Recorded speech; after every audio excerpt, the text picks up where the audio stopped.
Good afternoon, everyone. Can somebody give me a thumbs up that you can hear me okay? All right, thank you. Well, thank you to everyone for tuning in. I hope that at least some of you out there got some of the very nice rain that we did here in Southeast Kansas last night. I think it was greatly needed across the state anywhere that it happened to fall. So great to be with everyone today. We had a jumpstart meeting this morning and that went well. So starting to make some real progress in that group. See just a few other people jumping on, but we'll go ahead and get started out of respect for everyone's time. As always, I do want to start by just sharing my screen and going over our vision, mission, goals. So hopefully you can see that. Blake, can you give me a thumbs up if you can? Screen sharing is working. All right, fabulous. Thank you. So just as a reminder, and I hate to read these things to people, but I know we do have a few people who are joining by phone. So I am going to make you all listen to my reading exercise here. But our vision is driving a robust economy with the highest educated and skilled workforce. Our mission to align education and workforce training to cultivate future-focused and future-ready talent using an entrepreneurial mindset. And our 3 goals, which of course align with each of our 3 work groups: best in the Midwest and beyond in post-secondary readiness and success, preparation for high-wage, high-demand, high-skilled, critical need occupations, business expansion, attraction, and retention. And our desired outcome is a transformational, future-focused, industry-aligned workforce, education and training using an entrepreneurial mindset, resulting in prosperity through economic growth and community vitality. And then just a reminder that we are concerned with how we are performing relative to our Midwest peer and competitor states of Georgia, Texas, Illinois, North Carolina, um, Nevada, Louisiana, Missouri, Oklahoma, Iowa, Arkansas, and Nebraska.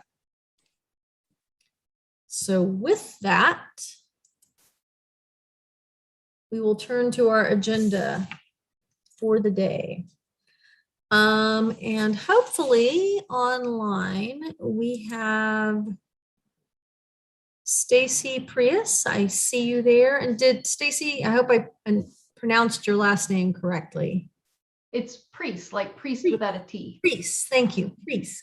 Sorry about that. So Stacy Priest is with us to tell us about the work that she is doing with the P20W project in Missouri, and give us a little background on that, and we may be able to gain some insights with our own work. So Stacy, without any further ado, we'll turn it over to you. Thank you. And you said I can screen share? You should be able to. If, Okay. if for some reason you can't, let us know.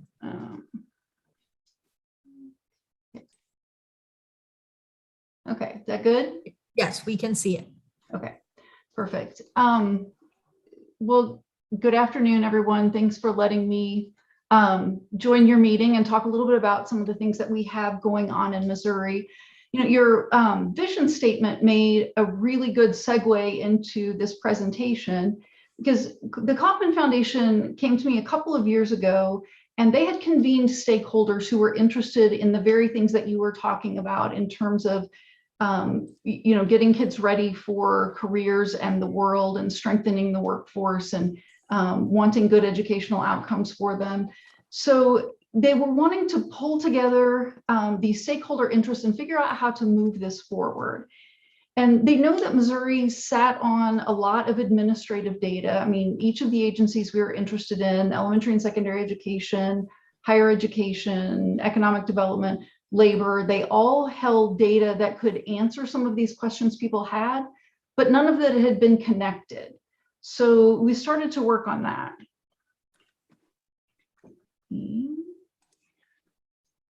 Trying to advance my slide. Well, sorry about that. I'm trying to get my slide moving forward and it's not wanting to.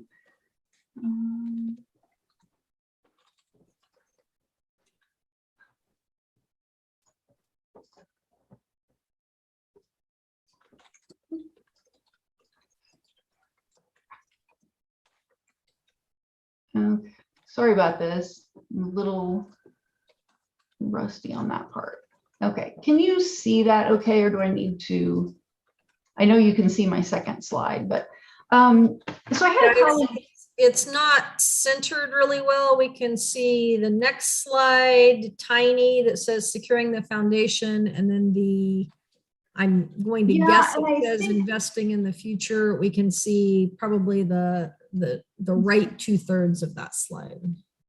So that's just prompting the next one. I'm trying to get it full screen to where it will still let me advance the slide. So my apologies for the stall. If you don't mind just focusing on the larger one. Yeah, the larger one we can't see. We can see like 2/3 of it. Okay. We're seeing the presenter view, Stacy. Yeah, right. I am trying to, let me end that. Okay, so there we are. Okay, there we go. Sorry about that. So I had a former colleague who used to say, you always have to start solving any problem with the why. So why do we want to do this? Stacy, now we're seeing what you had up before. So we're still seeing the presenter view. You might need to like stop sharing and share again. Okay. You may have two windows open and it's sharing the wrong window. I do. I have double screen so that I can see you and the presentation at the same time. Let me see. Let me try this.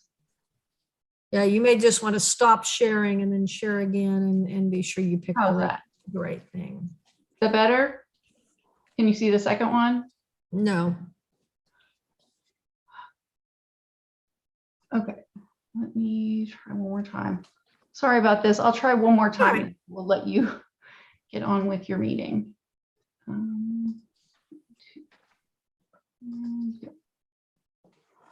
All right. There. Are we good? Yes. Let's just hope it advances when I get ready to move on to the next one.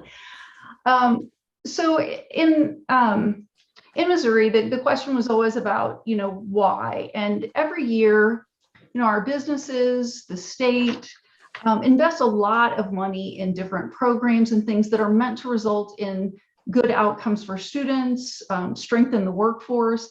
But very little is known about whether or not the things that we were doing in K-12 and post-secondary programs, whether credential programs or degree programs, were having an impact long-term.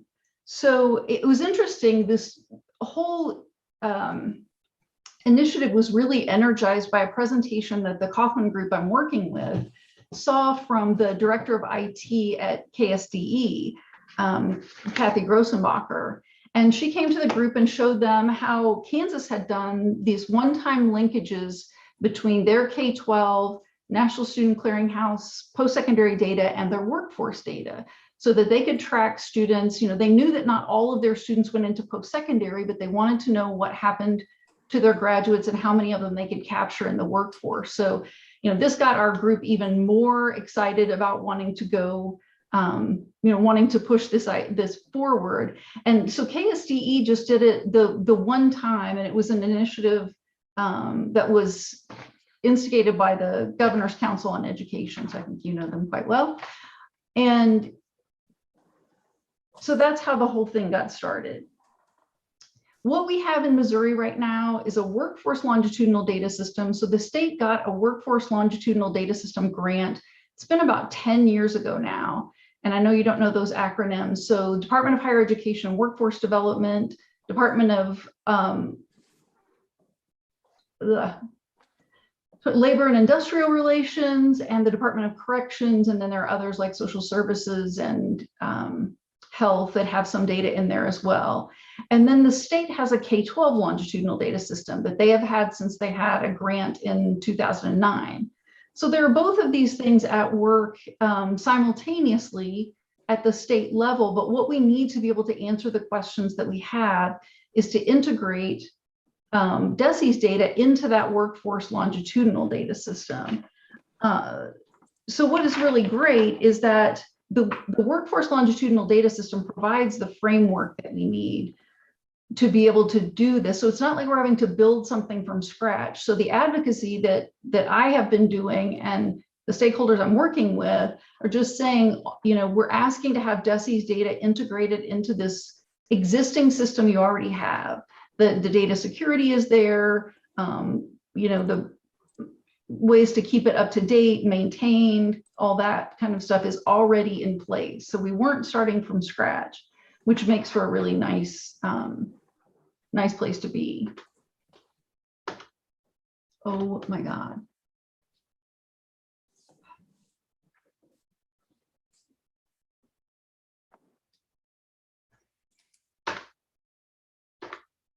This is not, I'm so sorry.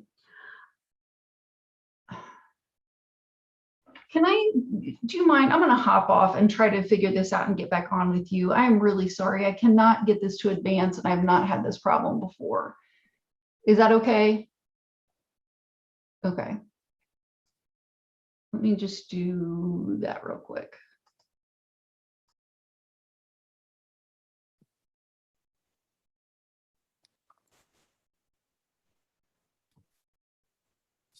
Right. So while we are waiting for her to hop back on, Dr. Lane, would you want to talk any about the SAS Institute, or would it make better sense for that to follow Stacy's presentation and we could talk about the KBOR attainment goal? Oh, she's back. I think I'm back. Let's Okay. try this one Let's more try this. time. Third time is always a charm. It will be fine. Oh, God. Anyway, where were we? We were saying Missouri is just right on the cusp of having what we need to be able to do this longitudinal research. So, oh, look at that. Yay. Next slide. So these are actual questions that came from our stakeholders. The commissioners of elementary and secondary education and higher education sent out a survey to different business groups and civic groups. This was early 2020, and said, you know, if we were able to do this, if we had this system, what questions would you most want to have answered? And so we're not seeing your screen now. Oh my gosh.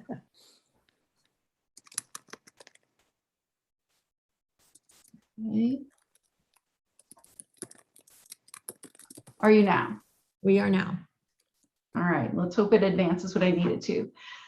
So as I was saying, these questions that came from the stakeholders are things that these organizations legitimately want to know, but cannot be answered right now because our data aren't integrated enough to be able to do that. And I've used that Amazon quote many times. The state of Missouri applied to be the another headquarters, and they said there was not enough of a blueprint for talent, meaning you don't know who's in your workforce pipeline.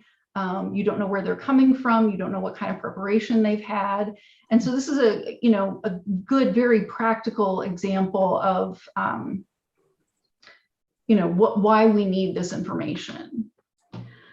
So, at the beginning of 2020, you'll remember the world kind of fell apart, and that's why we have all these virtual meetings. But COVID just really sort of threw off the momentum that we had going at the state level. The directors we had been working with, clearly and for good reason, had to turn their attention to COVID issues. But at the same time, we didn't want to let the momentum die. So we were working on a pilot study to say, okay, we know right now at least we can link DESE and higher education.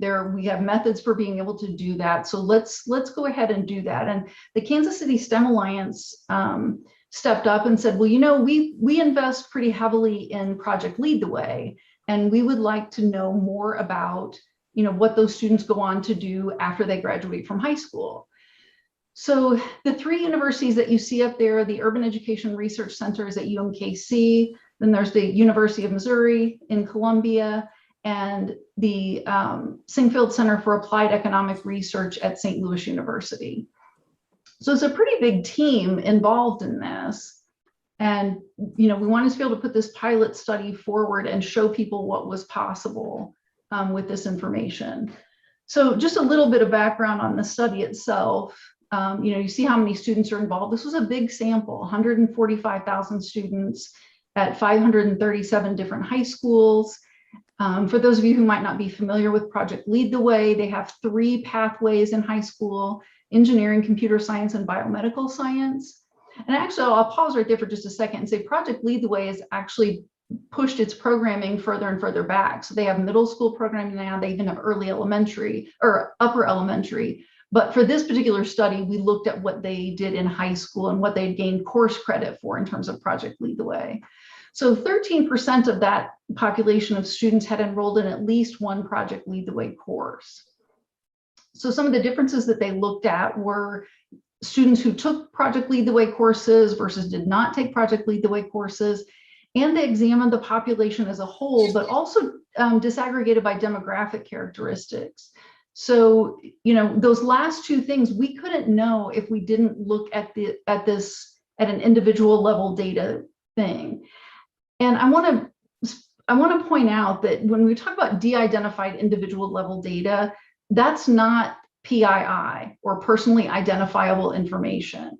Anything that's PII, name, date of birth, those are all, once the research ID is attached to that record, all of that kind of information is stripped out. And so there's this research ID that really doesn't mean anything to anyone other than the researchers who are doing the work. And that information is not identifiable. So if we ever had anxiety from, any of the legislators or our governor's office that somehow this private information was going to be vulnerable by letting researchers work with it, everything has been de-identified by the time the researchers start working with it. And so these were their primary research questions. How do the high school outcomes of Project Lead the Way participants differ from those of non-participants? How do the post-secondary outcomes of Project Lead the Way participants differ from those of non-participants, and what are the differential benefits by demographic group? So, who do we see participating in these, and is it making a difference in their later outcomes? So I'm just going to highlight some of the main findings from this study. As you can imagine, there's a lot of depth and a lot of detail that I'm not going to go into today, but just to give you an idea of who is in these classes. So Project Lead the Way, you can see that with the student population and who's earning PLTW credit, between males and females who's earning PLTW credit, and that the free and reduced lunch population is not earning PLTW credit at the rate that non-free and reduced lunch eligible students are. So, the underrepresented, all of those groups are underrepresented. So minority students, females, students of low income, they don't represent the population of the schools as a whole. So student outcomes. The males who had taken 2 or more Project Lead the Way courses, the men, or the white men, had a 10% higher likelihood of graduation, almost 19% higher for Black males, 16.5% for Hispanic males. But what you'll see, and the females are all higher as well. So, all else being equal, you see that the Project Lead the Way for the same demographic group, the same gender, there are differences in where the students, in the students' graduation rates. And then as far as enrollment in a post-secondary institution, we're looking at, the same thing. Again, the men with 2 or more Project Lead the Way classes, you see the differences in by demographic characteristics, by race and ethnicity. Females, same thing. So you're seeing a much higher enrollment in post-secondary institutions for students sharing the same demographic characteristics, but those who had taken Project Lead the Way versus those who did not. And then finally, the last student outcome that we're looking at is STEM major declaration, because remember, this study was instigated by the Kansas City STEM Alliance. And so they wanted to know, not only are these students matriculating, but are they enrolling in STEM programming once they are beyond high school? So I will say this, as far as STEM major declaration and the post-secondary enrollment, this isn't just for your institutions. We're talking about any post-secondary program that would be picked up that's actually eligible to receive Pell Grant money. So anything that the National Student Clearinghouse captures is there. So if it's a certificate, credential program, 2-year degree, 4-year degree, it's all included in that. So the next steps in the Project Lead the Way study is, well, we need to incorporate the Department of Higher Education and Workforce Development. So we'll get more detailed information from Missouri public institutions than what they had gotten from the National Student Clearinghouse data. So National Student Clearinghouse was great because it let you look at independent schools and schools out of state. But when you are looking at the in-state public institutions, our Department of Higher Education has much more detailed information. And then again, clearly, like I said, to link the workforce data with the cohort records to look at enrollment patterns. So, we need the linkage there for our current focus on this Project Lead the Way. They would like to go on to the next step. Casey STEM Alliance is interested in learning, now the next obvious question is, what kind of workforce outcomes do you see from this cohort of students? We have 2 other studies, one on a cohort of students from 2009, 2010, just tracking their involvement in different things and their progression through the system. They want workforce also. A study that just came out on industry recognized credentials, again, can track students from high school into any post-secondary work, but not beyond that. And so as you can imagine, all of these studies have really just made people say, yeah, that's great, and that's all good to know, but they still want to know the final workforce outcome. So we're working very hard to get the data linked so that research can be done. The benefits of this, I mean, clearly employers want to know, state government wants to know, students can look at different pathways and see, okay, the students who did this particular pathway in high school were more likely to end up being successful in a post-secondary program or in the workforce. Parents can look up the same kinds of information, and educators can look at how academics and experiences prepare students for success after graduation. So as you can imagine, there are any number of things that that you can look at with these data. And like I said, we are pushing very, very hard in Missouri to get the workforce information in there so that we have people who can go in and do the research. And just to make sure I close on an important point. So the folks who are coming in to do this research using the de-identified data, and who would be if we incorporated the workforce. I mean, the state of Missouri is not going to let just anybody walk in off the street and say, can I have this set of data?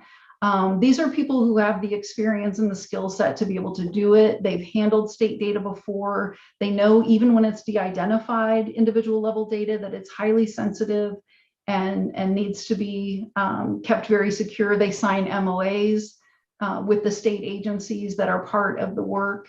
So, we're being very careful and very thoughtful in how we use this, because even though, one of my colleagues likes to describe it, it's just this gold mine of information, we do know that we need to be good stewards of that data and make sure that it is kept secure as we work to answer all of these questions.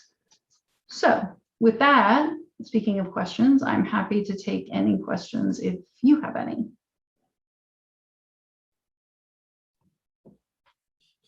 Thank you, Stacy. You're welcome. Certainly very similar to some of the questions that we know we're asking here in the state of Kansas. Does anyone have questions or comments for Stacy?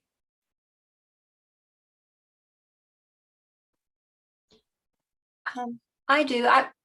Does the state pay for Project Lead the Way for all the Missouri schools?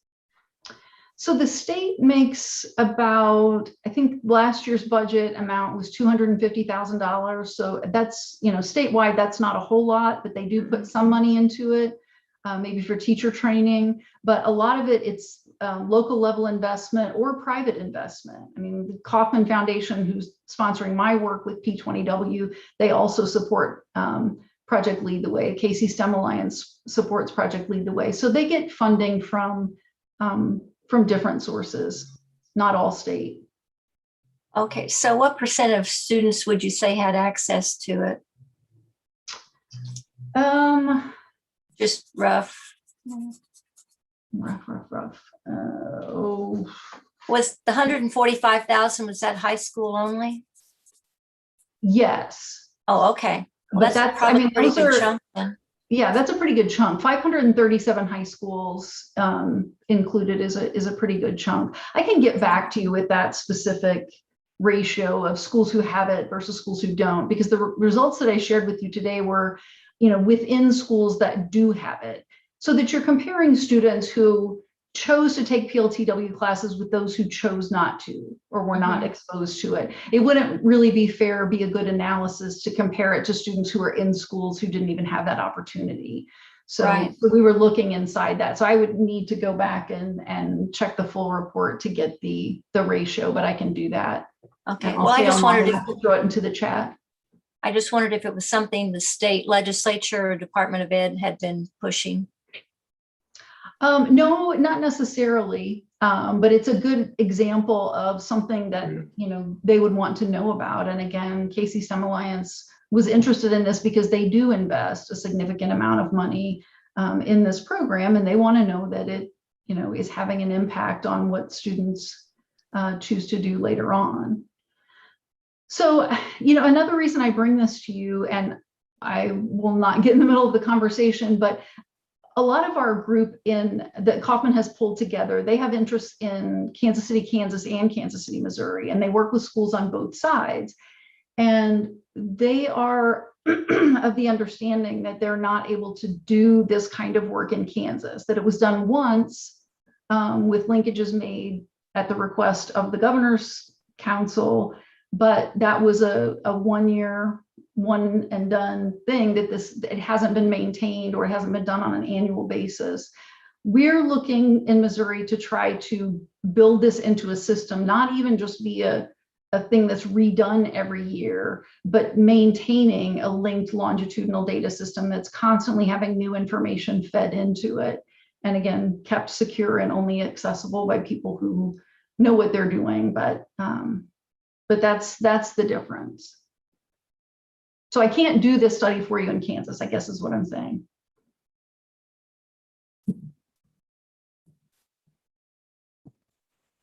Well, Stacy, glad you're here. That was going to be my question, is what are the barriers perceived or otherwise? So you've given us one, and I'll let my astute colleagues respond if they have more information on that.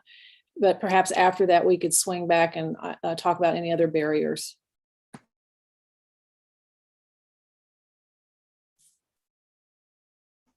Was that a question to me or to the rest of your group? Well, I want to give others the opportunity to respond to your question, and then my question is to you. Okay. Anyone else have questions along that vein?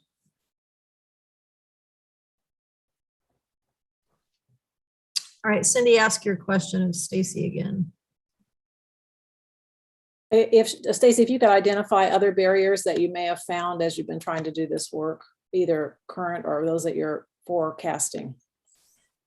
So the group in Kansas City, both the researchers and the folks from organizations have said that they have not been able to access de-identified data in order to do research.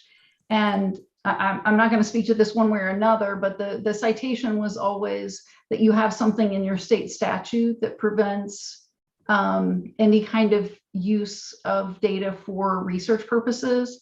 So I'm not going to profess to be an expert on that, but I know my colleagues at KU and who work on the Kansas side of the state line have been honestly frustrated that they haven't been able to get to this, to do some of the same kinds of things, because we're going to continue doing this in Missouri. I mean, Project Lead the Way was just our pilot study. It was an example. And we, like I said, did one on industry recognized credentials. That was another example. And as soon as the workforce data is linked in, we're going to be incorporating that. So we'll just be doing, trying to go back. If you remember those questions from the beginning that I had from the chamber and the KC Civic Council, wanting to know different things about that education to workforce pipeline, we're going to start working on some of those things.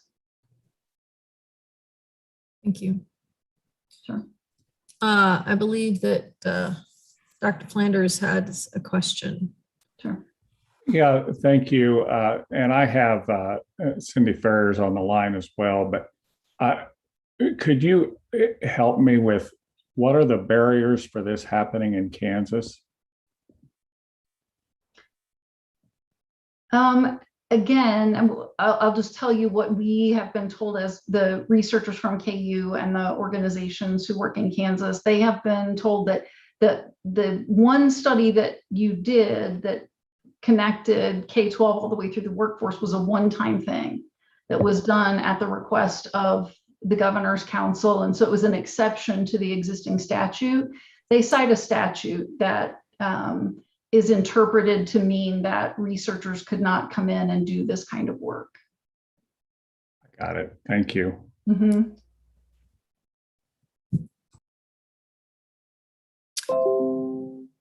Any other questions?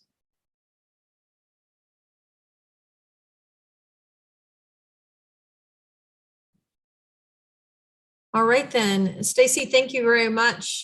Certainly interesting to hear what's happening in Missouri, and certainly I think something for us to consider that need, how we might advocate for the ability to do similar work in our state.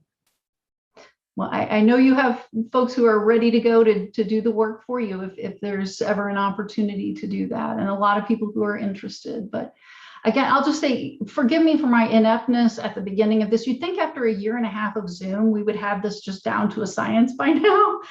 So I don't know what happened, but forgive me for stumbling through those first few minutes, and appreciate your patience and your attention. And thank you, Shelley, for giving me a little time on your agenda. No problem. And we all stumble through technology from time to time and already forgotten. So don't remind us again, and we won't remember. At least I Okay. won't. At my age, I can't remember what I did 3 minutes ago, it seems like. So, Very but good. great information. We really appreciate you taking the time to share with us. Yeah, thank you. Thank you.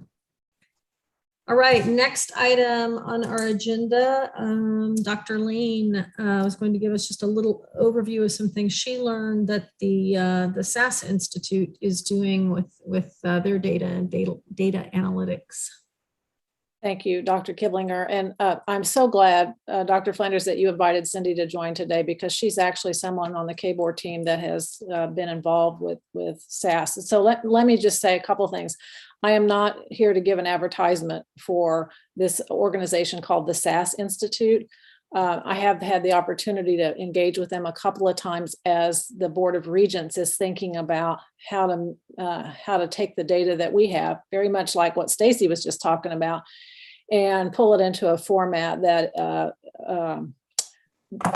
creates some visualizations, a potential dashboard for the work. So anything specific about SAS, perhaps Cindy can jump in and help us with. But I was real intrigued by SAS. For those of you who maybe have gone through graduate statistic courses, you might remember SAS as a platform that helped analyze data. That's where their company began their journey. They've now expanded into focusing on a lot of areas around analytics and taking data, much like Stacy just talked about, from different data sets from agencies and organizations, and pulling them into some visualization that'll allow you to do something with the data. So if you go to the SAS.com website, that's all this is. It tells you how SAS is currently being used with some higher ed partners. What I was most intrigued about is their examples of data visualization. So I want to share with you how Oklahoma State University is using the data in a way that makes it easy to digest for policymakers and others. Now, let me just say that it's my understanding that SAS has done the backroom work on this. These visualizations are not done by them, meaning the dashboard, but they can be. So let me just share a couple of examples, and then maybe Cindy can fill in how we're currently using SAS within the state. So if you go to their Oklahoma State webpage, you can find this data roundup. This is the public viewing version. There's an administrative version that has a lot more detail, but I thought this might be of interest. So we're actually on the student tab here, and I thought we'd take a look at what it looks like when they pull in the data for enrollment trends. And this is live data, as live as it can feed from the administrative side to the public side. So hopefully it'll open up here and you can kind of take a look at, let me click one more time, how they've been able to put their data in a way that can be visualized so that policymakers can make decisions or take a look at return on investment issues. So here's their enrollment trend data, and it can be broken down into any way that the organization would like for it to be broken down. So you can answer questions about, in this case, who's enrolling based on gender, based on Pell, what the trends have been, those kinds of things. Whoops, that's not where I wanted to go. Then they track a ton of stuff, but they also track degrees earned.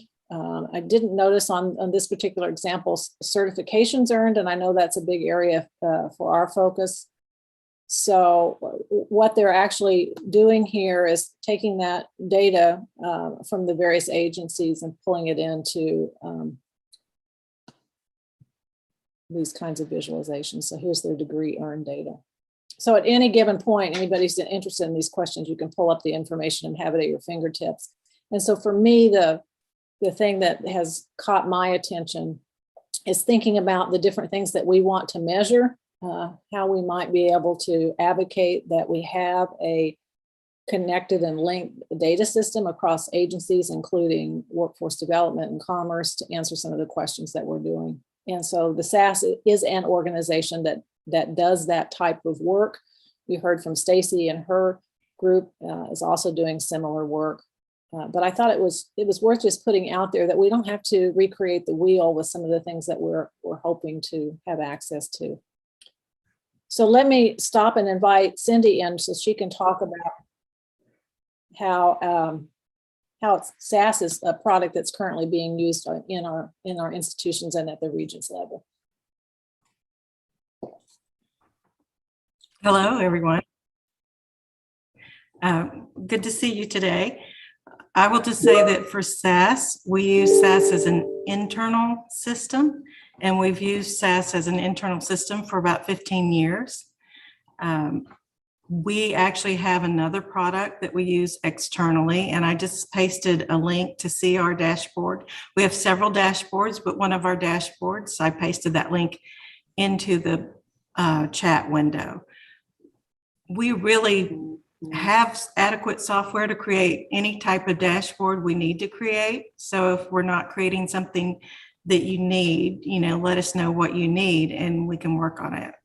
Our next task was working on a strategic plan dashboard that aligns very well with our strategic plan.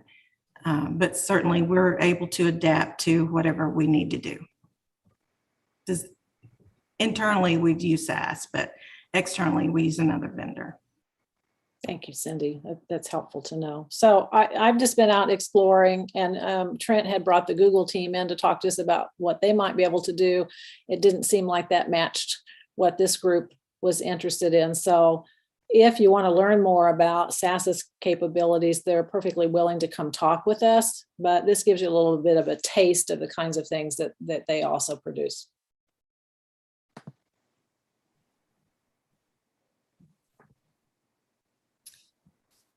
Thank you, Cindy.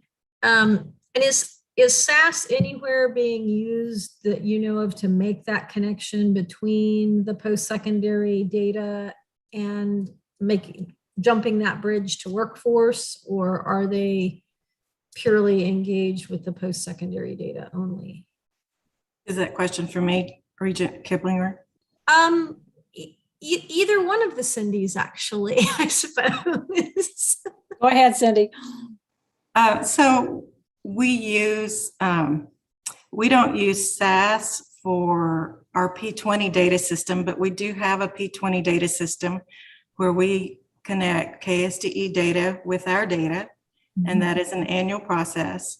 And then we get wage data from both Missouri and Kansas on a quarterly basis, so that we are able to connect KSDE through KBOR to workforce. But for students who go outside of our system, KSDE would need to connect directly to the labor systems, because we only can connect on students for which we have data. And Dr. Kiplinger, I would want SAS to answer that question specifically, but when I talked with them briefly, it appeared to us that they have had the capacity and some experience with states trying to make those connections. So I think the answer is yes, but the barriers may be the same as that Stacy reminded us of. I don't know if the statute, certainly Dr. Flanders and Dr. Watson might be able to shine more light on that. I don't know if the prohibitions in that statute truly do prevent us moving forward, or if it's perceived barriers. Thank you. I don't think there's barriers on the post-secondary side, but I'd want Cindy to weigh in on that, Cindy Ferrier.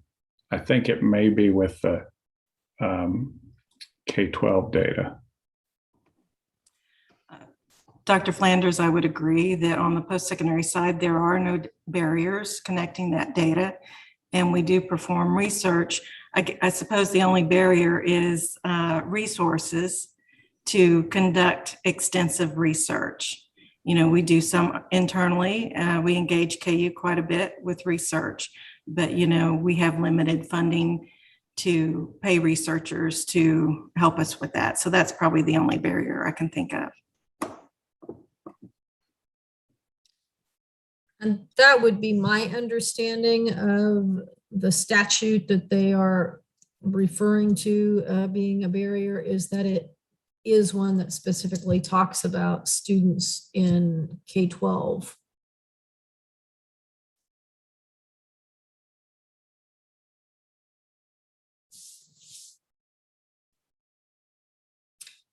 Any other questions or comments?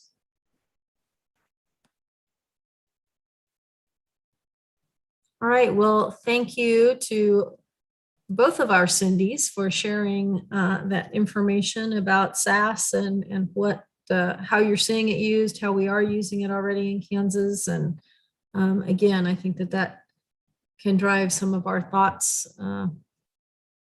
going forward.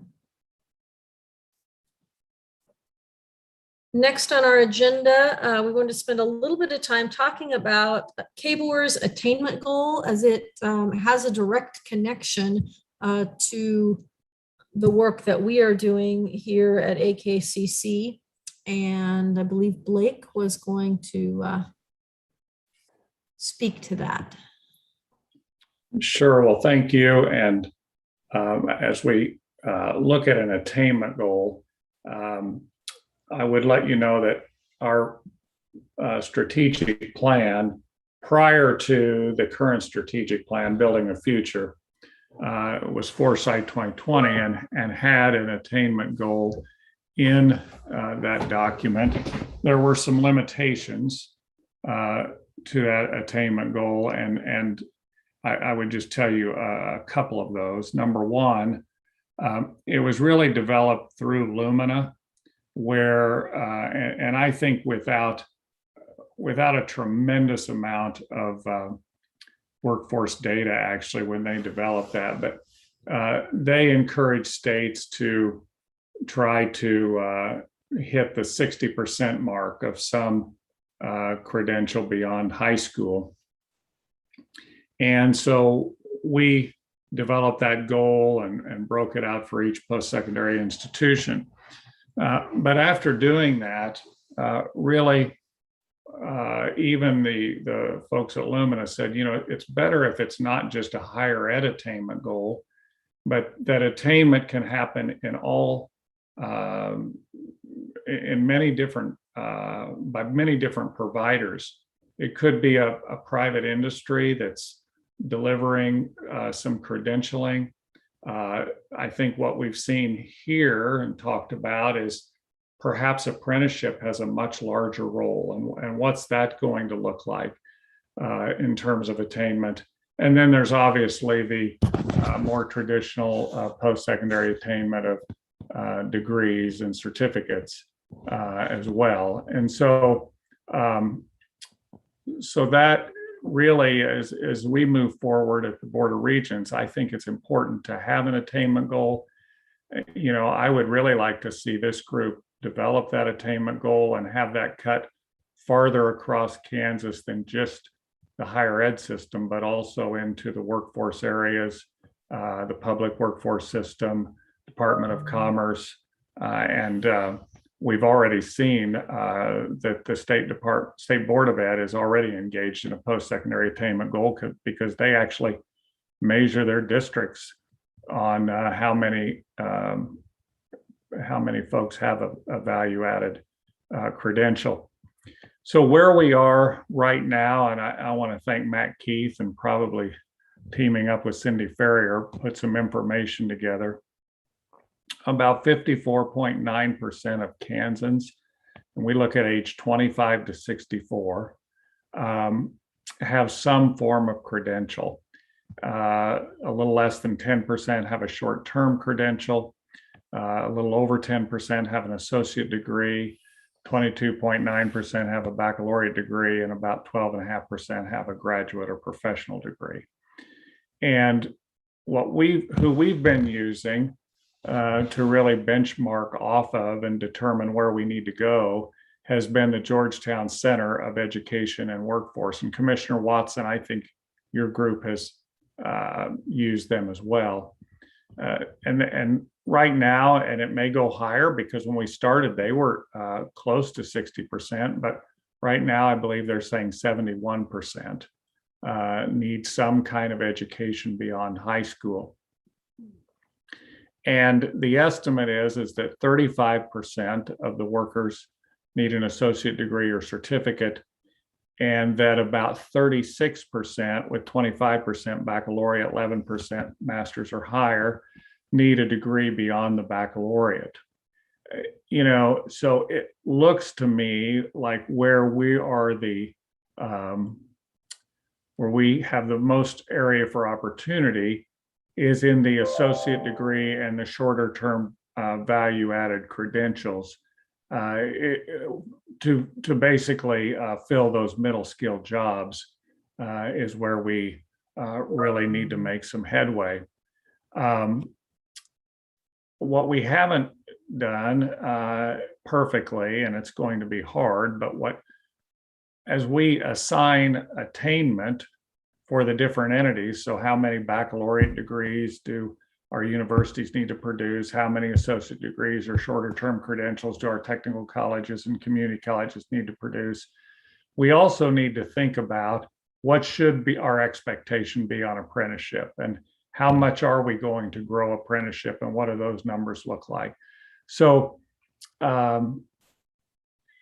know that, and I can send out this information, that about 239,000 Kansans will need to have a post-secondary credential by 2030. And I think what our next step might be is to kind of take the percentages and try to put them into numbers, because it seems to be easier, I think, as agencies or institutions start to develop targets instead of a percentage to have actual numbers. But I would really like to have this group be thinking about what should the contributions be for each of those entities, and how could we really think about a public-private partnership where apprenticeship credentialing is also a real factor in moving our attainment higher in Kansas. So that is a little background on the attainment goal.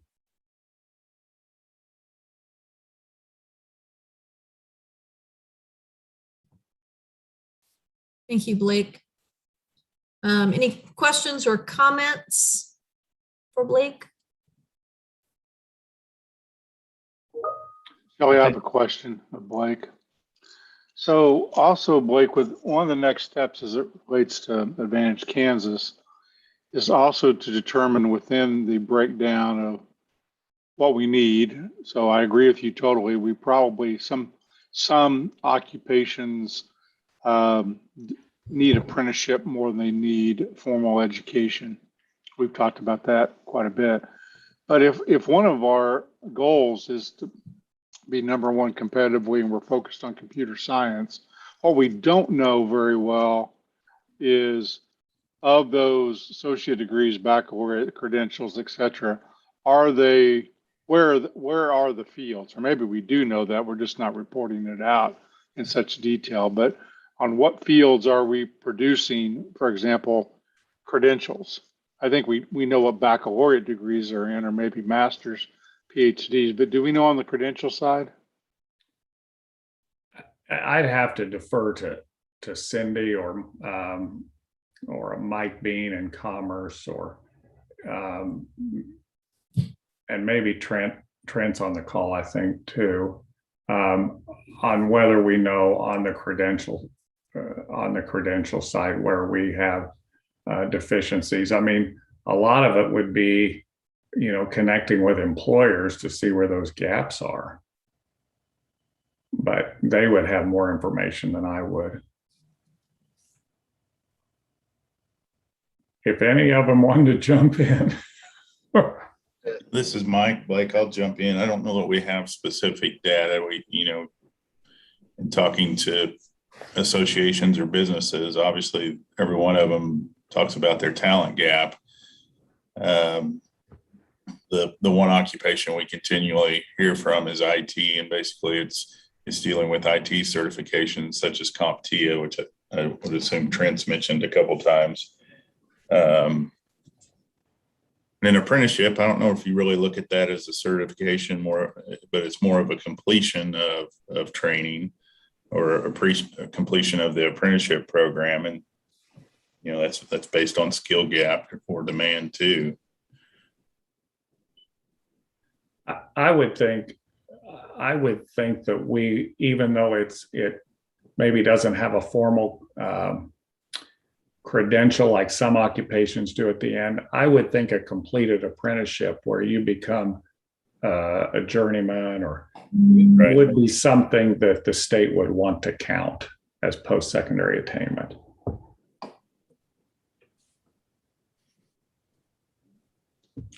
Blake, to your point, where historically most apprenticeship programs have been, the classroom instruction has been taught in-house or through a set curriculum that the employer builds.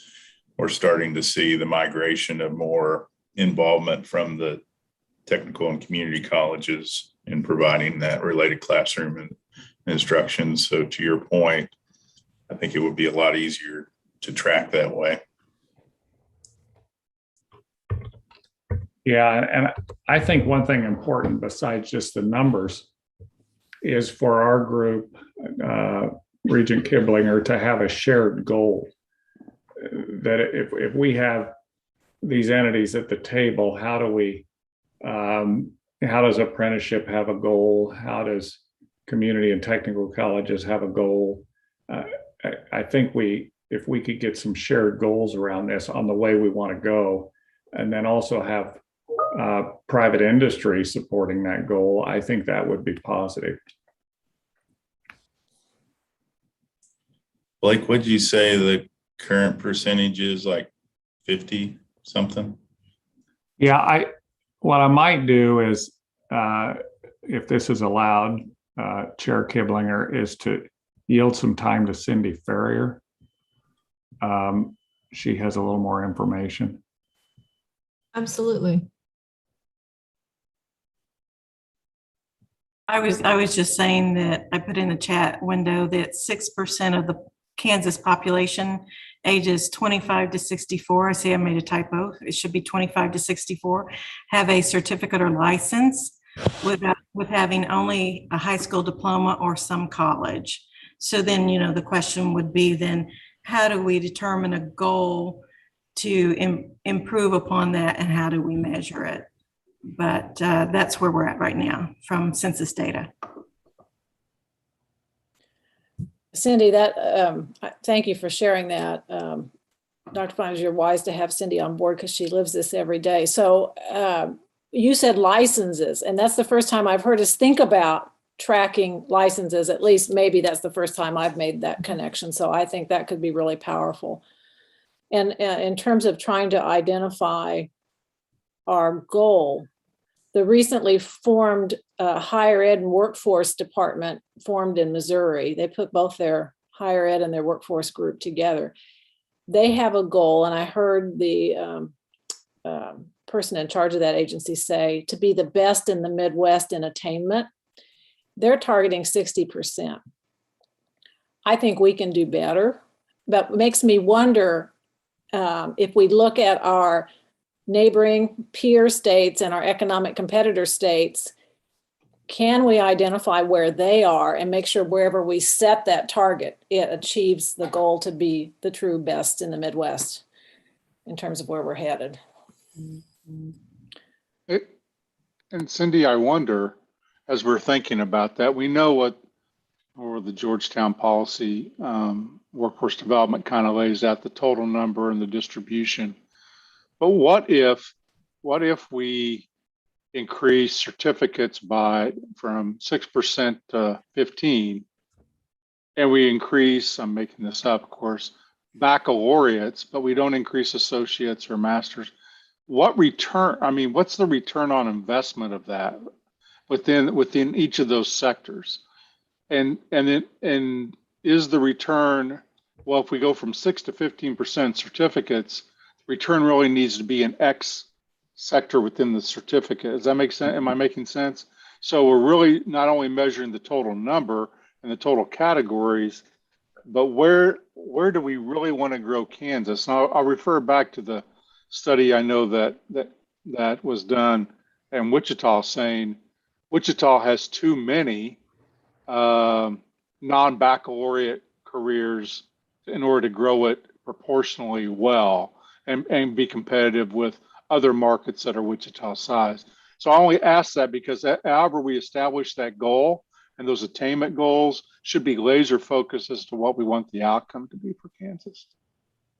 I think that's really important, Dr. Watson. As you were talking about that, it made me wonder if we get granular enough to, at least in the areas of high need, high demand, high skill that we've been talking about, that's where the attainment goal is, because we all could give examples of folks earning certificates, but those certificates are not aligned to the kind of jobs that we want to fill with Kansans.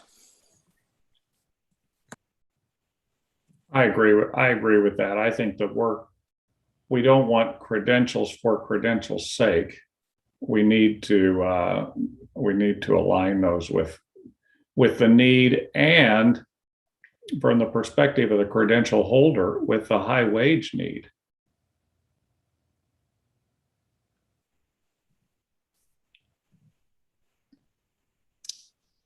Definitely.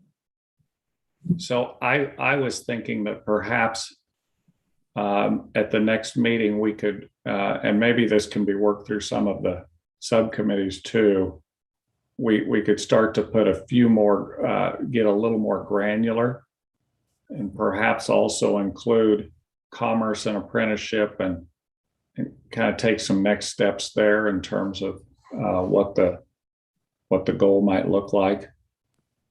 And then at the end of the day, we would have to see what those numbers are and then break those down among and between institutions. I would wonder if Alan and Ann could share, and I know you're going to give your report, but what has the Talent Ready Committee been thinking about in that attainment area?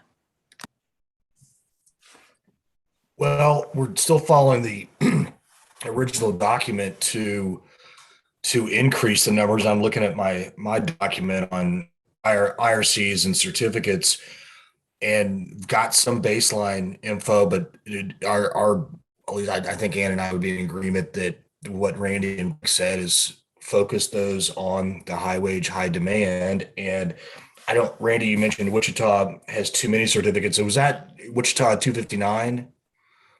Is that what you meant? Well, I was referring to the study that said if you're the overall, if you're going to grow Wichita and try to be competitive against the nationals, et cetera, you're going to need to grow the baccalaureate degree people. They had fewer baccalaureate degree. It was more of a aviation workforce community. You've referenced that. I'm sorry, Alan, I can't remember the study, but you've referenced that study too. Gosh, probably too many studies are coursing through my brain. So I don't know if that answers the question, Dr. Lane, and Ann, feel free to add. And so we'll give our reports here in a little bit, but going to be focusing on, and obviously there's some overlap, which I need to spend a little more time on the documents from the other two committees. It appears to me everybody is in virtual complete. Oh, okay. So I think it was the work from James Chung, who did the Wichita Community Foundation hired him, 7 years ago, and he's continued to do work and look at Wichita compared to Des Moines, Omaha, et cetera. I see what you're saying now, right, Randy? It's too many certificates vis-a-vis degrees, as opposed to just too many certificates. So hopefully that answers it a little bit, Dr. Lane. I know I'm feeling a little behind, and we'll be able to catch up here later this week on kind of our plan forward and the action plan and setting some dates for completion. Although some of these, I guess it gives me some comfort looking at the Missouri department and some of their programs that sounds like we're not the only group that still looking for a little bit of that baseline data and trying to determine what are those appropriate goals beyond what we had in the original documents from, gosh, I don't know, 6 months ago.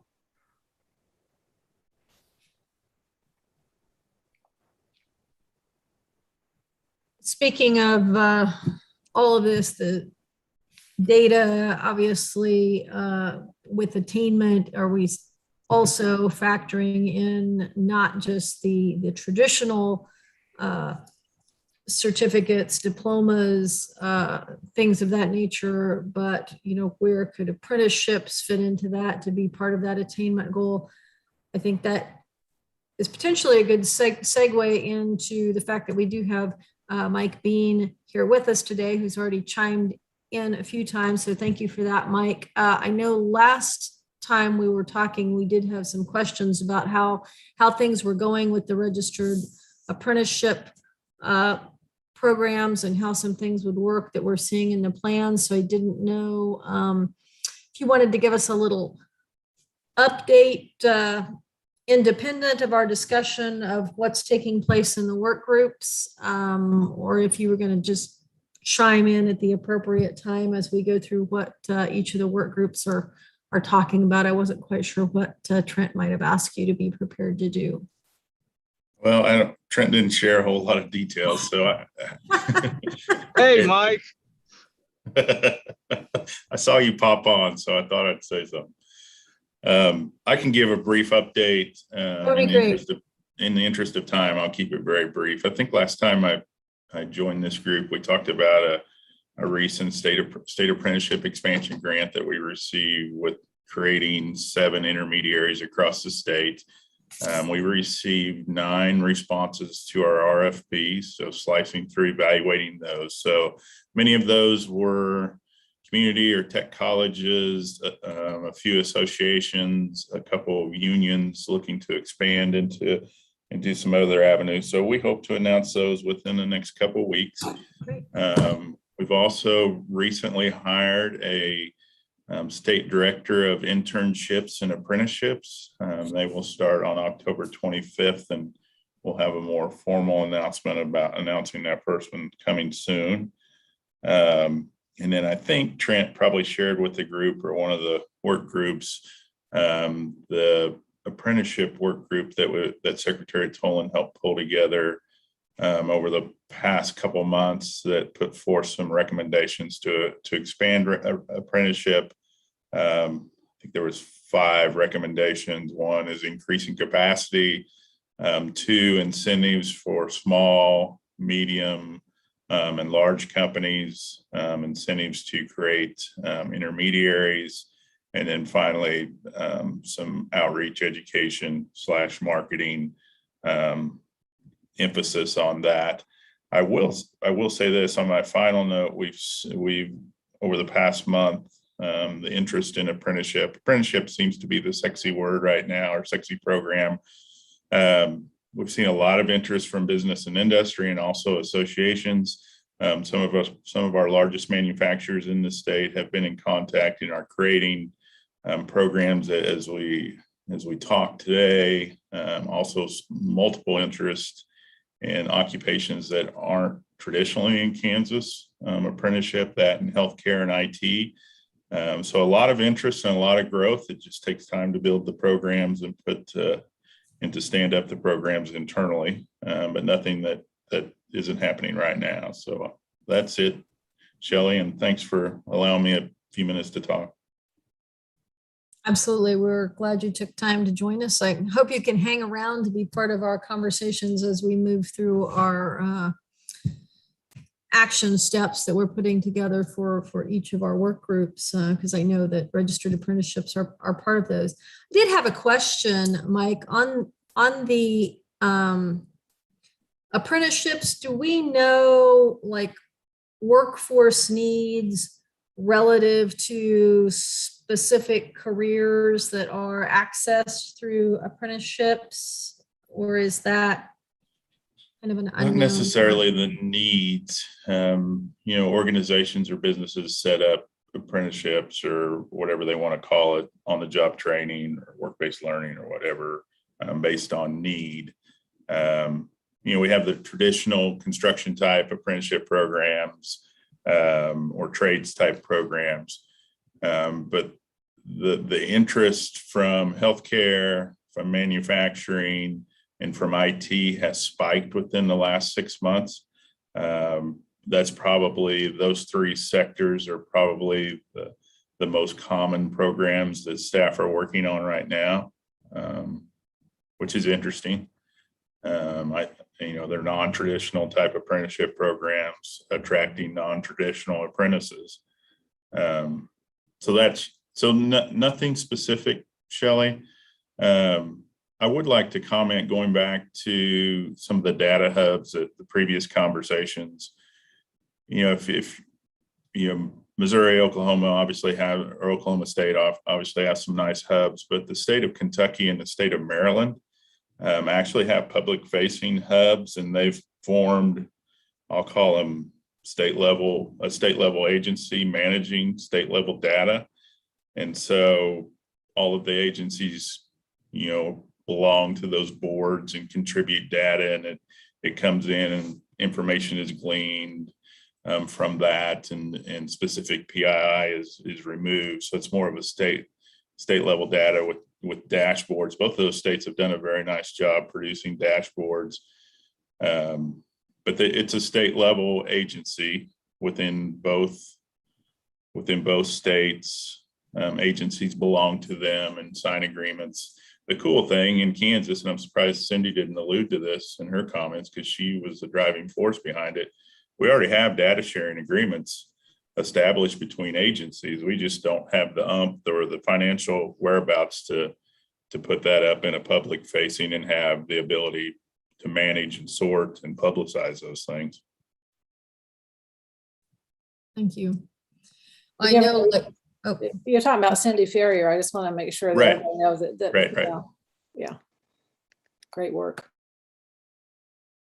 I know we have information that comes from the department. I think it comes from the Department of Labor, that you can see, like the predicted number of openings in a particular sector or whatever. It would be really interesting if you could get more granular with that data. We were talking earlier about sometimes it's nice to know the number, that you're striving for, that if you knew that we would need X number of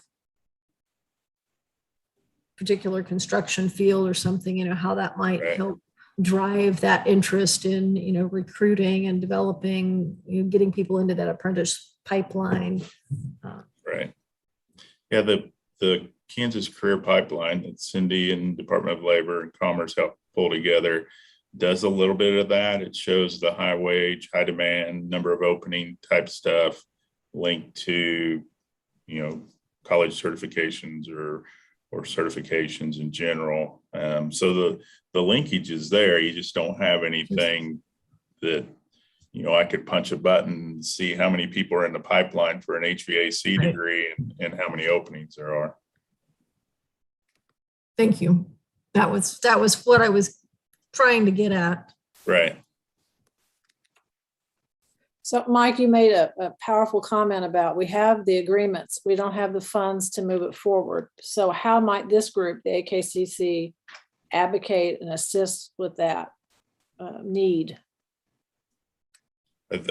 In my opinion, you have three of the agencies on here, and then include KDADS or Department for Children and Family, and Labor. I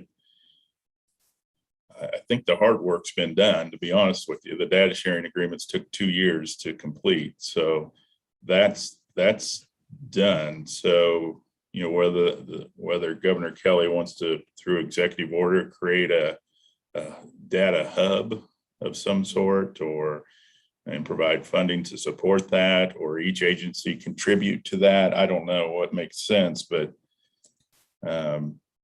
each of you, I think, throughout conversations, and then when the larger council was meeting, you know, it always, everybody has data questions and, you know, before long, we were trying to pull data in a very fragmented fashion from multiple agencies, and it just doesn't work. Do you know how we might find out what Kentucky and Maryland are spending on that? I mean, so we can go in with an informed ask, maybe in our strategic plan that says we need this. I can ask my colleagues in both states. That would be very helpful. Thank you, Mike. Yeah.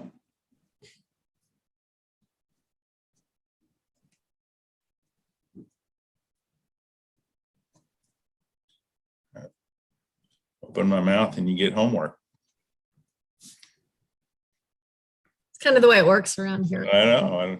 Nothing wrong with that. Yeah, I can find out. I think I know, but I want to ask to make sure. Mhm. Thank you, Mike. Yep. And you can get that back to me directly or through Trent, and he'll get it to me, however is most convenient for you. Any other questions or comments? Just back Right. to Dr. Flanders, what's the timeline that you're forecasting for the attainment goal?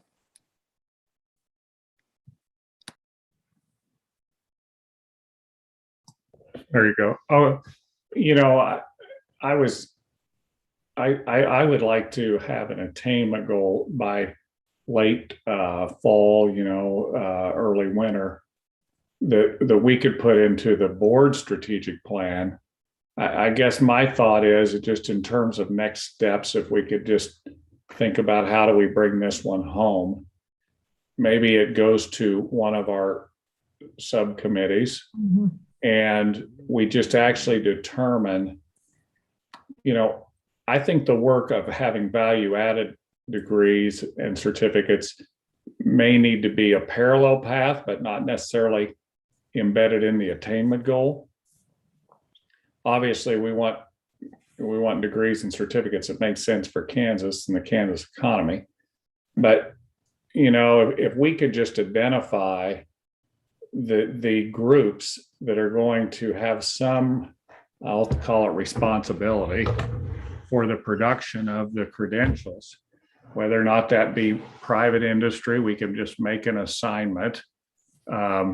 Apprenticeships, obviously commerce is going to increase that substantially.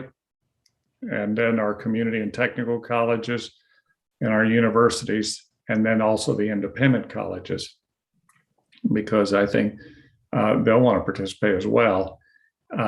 We could also assign a number that we believe the for-profit colleges are going to produce so that we could have a little more comprehensive goal. But I think that work could go really to a subcommittee. Maybe it's, I believe, Alan Cobb and Ann Ma, perhaps. I was going to say the Talent Ready group, their goals would be, I think, where that would most pretty much fit under with the registered apprenticeships, the attainment of highest educated workforce. So I think that aligns most closely with the Talent Ready group. Yeah, I agree. And we kind of have the breakdown of the 36%, 35%. You know, if you're not in those post-secondary credentialed camps, it's not something that I think our entity really needs to put a lot of effort into. There's some jobs that don't require credentials. That's fine. We're probably always going to, this is more of a journey than a destination. So, you know, I don't think we have to focus on those jobs, those transitional jobs that we'll fill anyway, or at least I used to say that. And I think participation rate in the labor force is something that is also a big factor, but that's probably a different problem to solve. So if that could go to that subcommittee, that would be, I could assist with them with that if they want that assistance. Yeah, we want as much assistance as anyone can give us. And we've got a tentative call scheduled Friday at 1 that Blake, I'll get in that you agreed that it worked. Okay. We can discuss that more this Friday. So again, just to clarify, Blake, your timeline, you'd like to see us have that attainment goal or goals out of our committee in the next 30 days, 45 days, Yeah. when you say late fall, what? Yeah, I think that'd be right. You can't really make perfect the enemy of the good here, because on some of the categories, you're going to have estimations. And, that can kind of drive you nuts, but some of it you will have to estimate. And then really the entities that we have a little more hands-on with is the apprenticeship piece in commerce, our community and technical colleges, our independent colleges, our state universities and Washburn University. If we can get them then goals, I think they would really appreciate that kind of target. And maybe not, but I think the board would. So I know Heather's on and Jim Gannett was on. Maybe Alan and Ann, you could include them in the net when you're having this conversation so they can help us with those decisions. Be great. Yep, Heather, hopefully Friday at 1 works, or we can have a couple different conversations, but I'll get that emailed. Sounds good. Yes, and that's just what I was going to say. I can't remember, but it seems like Jim is on multiple work groups. Am I correct that he is on your Talent Ready group as well? He is, and he just sent a note in the chat that he had to use triple books. Yeah, I saw that he had to jump off, and I thought, oh, we need to make sure we include him. And I thought, wait, I think he is already a part of your group. And Alan, this is Matt. I'm here too. I can't do Friday at 1, but we can connect after, and I can connect my stuff in. Okay, that sounds good. And actually, this conversation is causing me to. I'll have to go back. Obviously, we're kind of all flooded with documents and updates that I'm curious what our original goals with, which I do not have memorized. And maybe we had a aspirational goal without a number. I'm just not recalling. But that's all. Yeah, I think that certainly will be part of our recommendations, Talent Ready, when we're ready to conclude.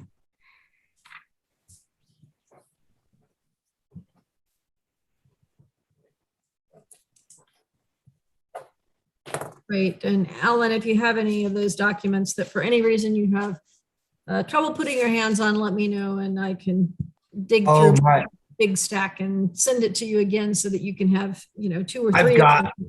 I've got them all. What I make the mistake of is saving originals and not the and additional to the updates. And then I wonder what is actually the update. And that's a problem I have in organization, but that's okay. I'm sure I have everything. Okay. But thank you. I sometimes have that same struggle. All right.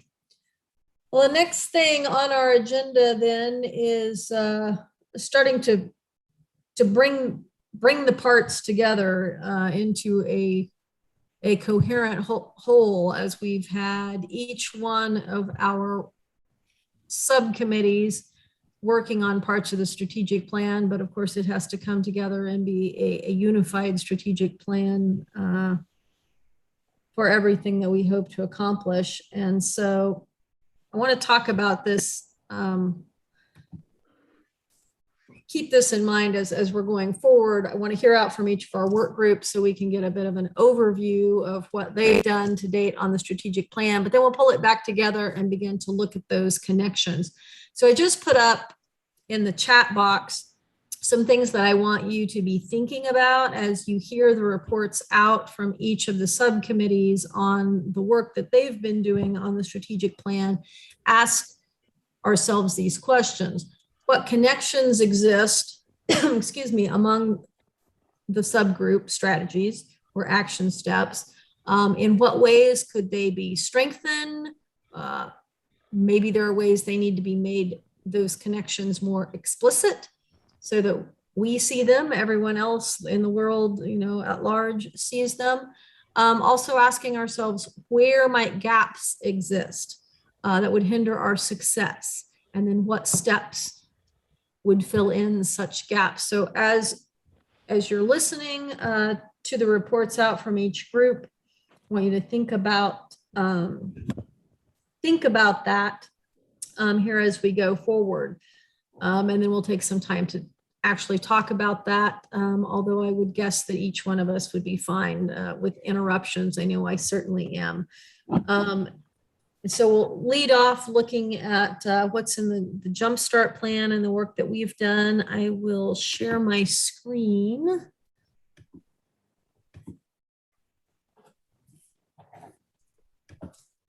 Someone please acknowledge that my screen sharing is actually working and that you are seeing this. It's a little, yeah, there we go. It's a little small. There we go. Can you see that all right?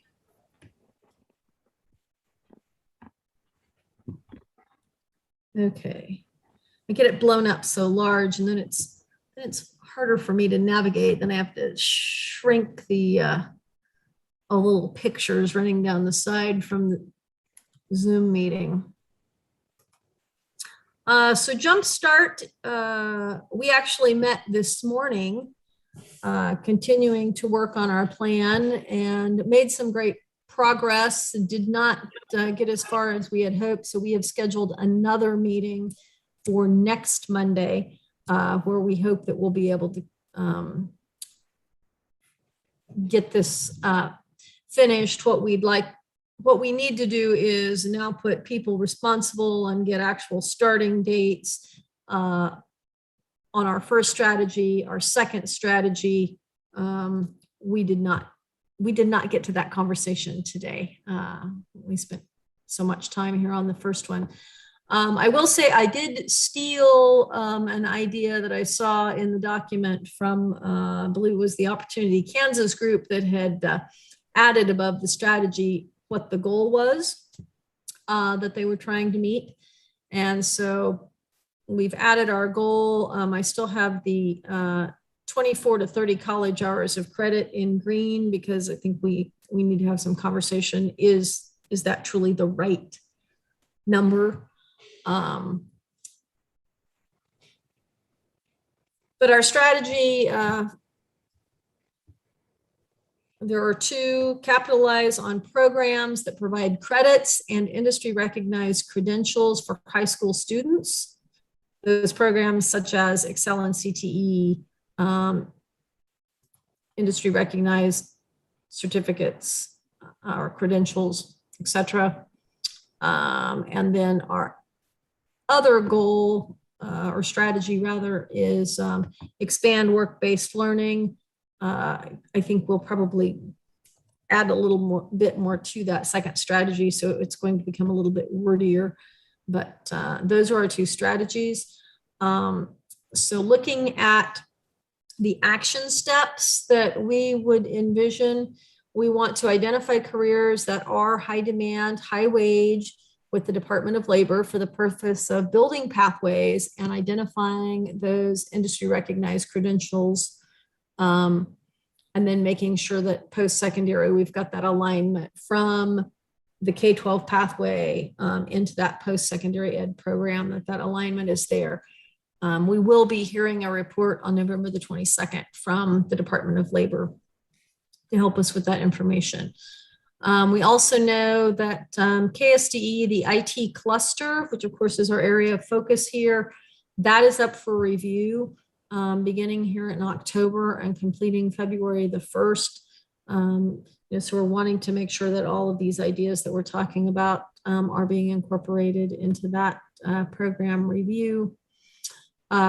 Expanding pathways, looking at other pathways like robotics and understanding that computer science is a lot more than just the computer support specialist, and then maybe mapping those courses back on the K-12 side of things. We want to have some industry vetting of the KSDE list of recognized IT credentials and other available credentials. Also look at that post-secondary list from the TEA. We want to make sure that business and industry are finding value in all of those things that are on the list, because it seems that there are some things on the list that do not necessarily match up and add value. We heard from Bill Nisley and some of the work that Real World Learning has been doing with the Kauffman Foundation. Couple of statistics that stood out. One being 34% of business and industry in their survey, and this was up in the Kansas City metro area, didn't have any awareness of badges and credentials that were being talked about. So maybe those things would have been of value to them, but they didn't know about them. So there was a disconnect there. And then also some disconnect between students having a talent in a particular area, but not realizing that the career even existed. So just some disconnects that are taking place there. It really has to do with awareness, but we want to start with making sure that business and industry says they know about the credentials and the credentials truly are valuable. That needs to be what drives the system and what we're developing. Then after that, developing and promoting that list of badges, certificates, credentials, and degrees available to high school students, and what occupations are available to their holders, which goes back to some of that information that we learned about today, which is that a lot of students, they have a talent for something, but they have no interest in some of those careers where they have the most aptitude because they don't know anything about them. They don't know that they exist. Then promote collaboration of universities with two-year colleges and secondary schools to enhance the computer science option. Just making sure that we don't have any of those higher ed structures getting in the way. We want to get a list from KBOR of all the courses offered that go beyond computer support specialists. That did get into a little bit of conversation of some of those don't fall under the Excel and CTE funding, so they're not paid for. But when I get down to the bottom of the list, that is one thing that we wondered if there's any way to add to that list or to find another way to help that be an incentivized list of courses in some way. We want to develop clear articulated agreements, marketing and education material for counselors, parents, and students, so we create a clear path to post-secondary IC certificates and degrees. We need to increase access to the courses for all students. So that includes matching up that student interest through some sort of interest inventory, like use science. So we get that interest and talent paired together. Teachers, which has to do with teacher professional development in some cases, but oftentimes teacher credentialing when we're talking about IT.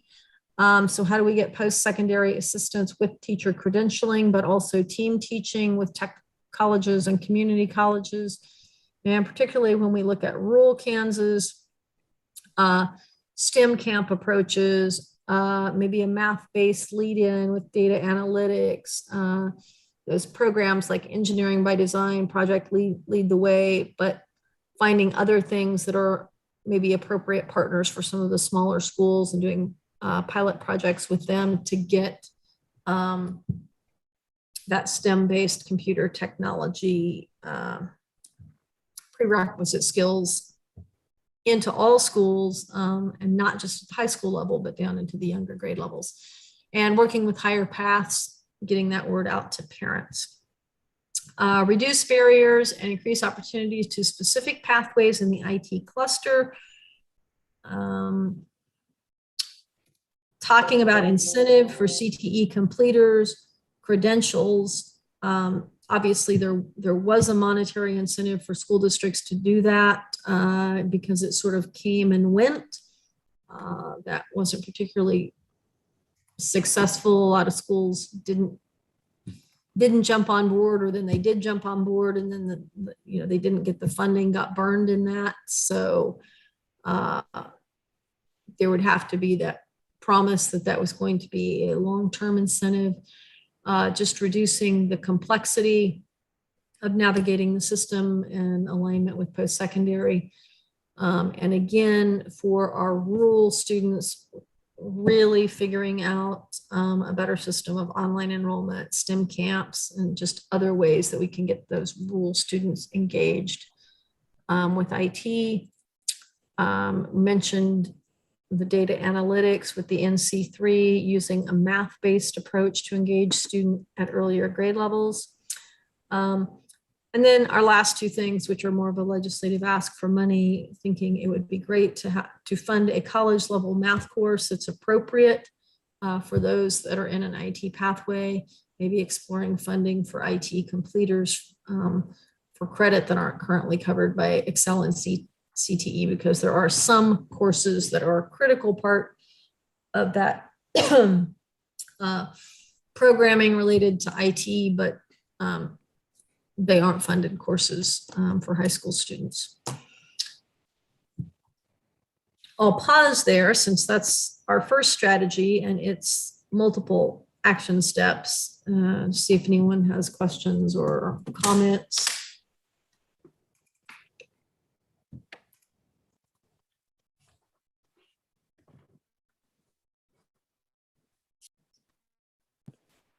Shelley, I want to applaud your team for the thought processes you've gone through to have such specific action steps. So I think that's great. One of the questions circling in my head around your very first, I think it was your first action statement, had to do with Department of Labor data. And has the group explored that data in alignment with Framework for Growth? So we make sure that we're all looking at the same thing. It's just a wondering I have. The answer to that question now would be no, because we will just really be seeing that for the first time here in a few weeks. But should we do that? Yes. So thank you for that reminder.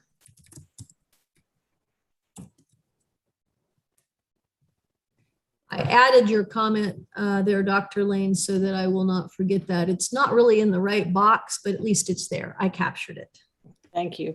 The other wondering, and I don't want to monopolize if others have questions, is in terms of the industry vetting with KSDE, I appreciate the real world learning connection here, but I wonder if their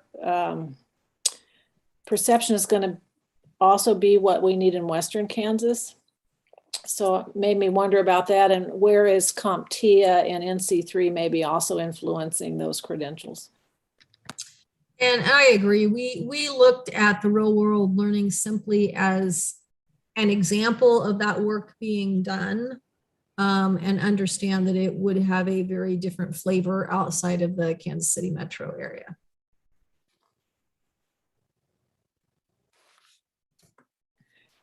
Has the group, or will your group be looking at CompTIA and NC3, or maybe that's a talent ready connection there? We have had conversation about it, and I think that's a good question. Who owns that? Is that something that Jumpstart should own, or is that more of a talent ready? But I will say from our conversations, the CompTIA certifications have come up along with the NC3 certifications. And is very much a part of this when we say, what are those credentials that are going to be recognized by business and industry?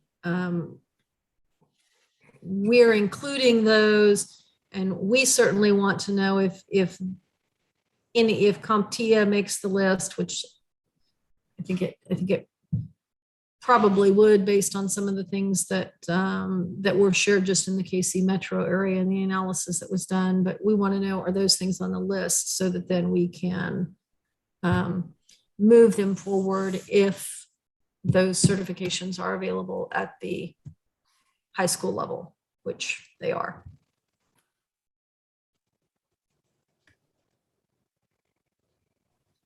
Other questions, wonderings, comments to help improve our thinking?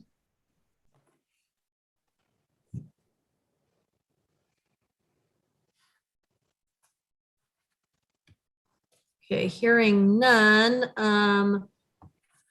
Our strategy, expand work-based learning, which, as I said, we really did not get to this one today, so we'll spend the majority of our time next week on this. But we want to develop an internship curriculum. How could we help small employers be a part of the internship and apprenticeship game? But looking at those internships, how can we help particularly get those small employers that exist across the state in rural Kansas? And we thought we could use school districts as the first starting point for that, since school districts all have an IT department, that would be a very natural place that we could pilot it and build it out and then expand from there. We want to leverage the existing work-based learning intermediaries to identify and activate regional employers with the IT talent need, and then work with them to develop field trips, shadowing, opportunities for students of various ages, and also pre-apprenticeship opportunities if that's appropriate. Talked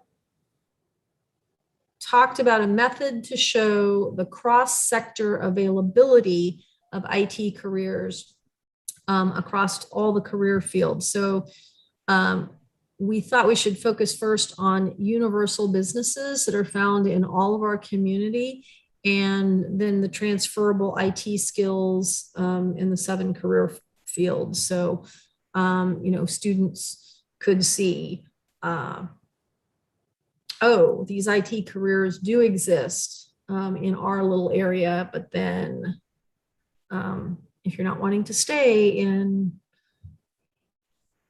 Southeast Kansas and Cherryvale, you could take those and there's a broader context for application. Develop a K-6 sequence of experiences to expose students to IT careers. So this kind of ties back to the previous thing, field trips, career highlights, and how do we go about helping teachers understand those opportunities that are available, and how would all that fit into the individual plans of study. Once there are registered apprenticeships related to IT, then we thought we could perhaps develop a pre-apprenticeship program, but obviously, that would be getting the cart before the horse, since those aren't really in place yet. We even had a thought, once we get all of this going, would there be a way then to take this information and share what we're learning with 4-H, FFA, Scouts, since all of those do some career exploration as well, but there might be some other youth-related organizations that we could use to help leverage the work that we're doing and further get that word out to students and parents. So that is what we had for our expand work-based learning strategy and related action steps. So again, what questions or comments do you have to help improve our thinking on this?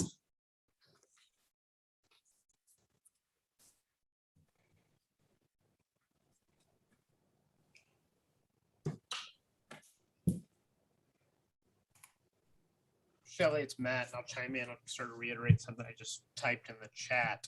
Yes. That as having been a running a small organization multiple times, that the comment that came to this about this first one about helping small employers really resonated with me, which was not being prepared to engage interns and work-based learning experiences in a way that won't scare that person away later. That if you have a bad experience as a student, you're not going to pursue this afterwards. So how do we help employers, particularly the ones who don't have sizable operations, whose the staff are running at full speed already? How do we help them be a good experience for an intern so it doesn't dissuade them from that further education? Excellent point. And that was a little bit of our conversation. And a lot of it was simply, as you said, they're running full speed. They don't have somebody to put in charge of this. So if I'm the small town plumber that's already very busy, how do I think that I have the wherewithal to be able to take on someone to do an internship and do that justice? And then to your point, how do you do it in such a way that it's going to be a good experience for that student? And how can we help assure that that's what happens and replicate that across the state?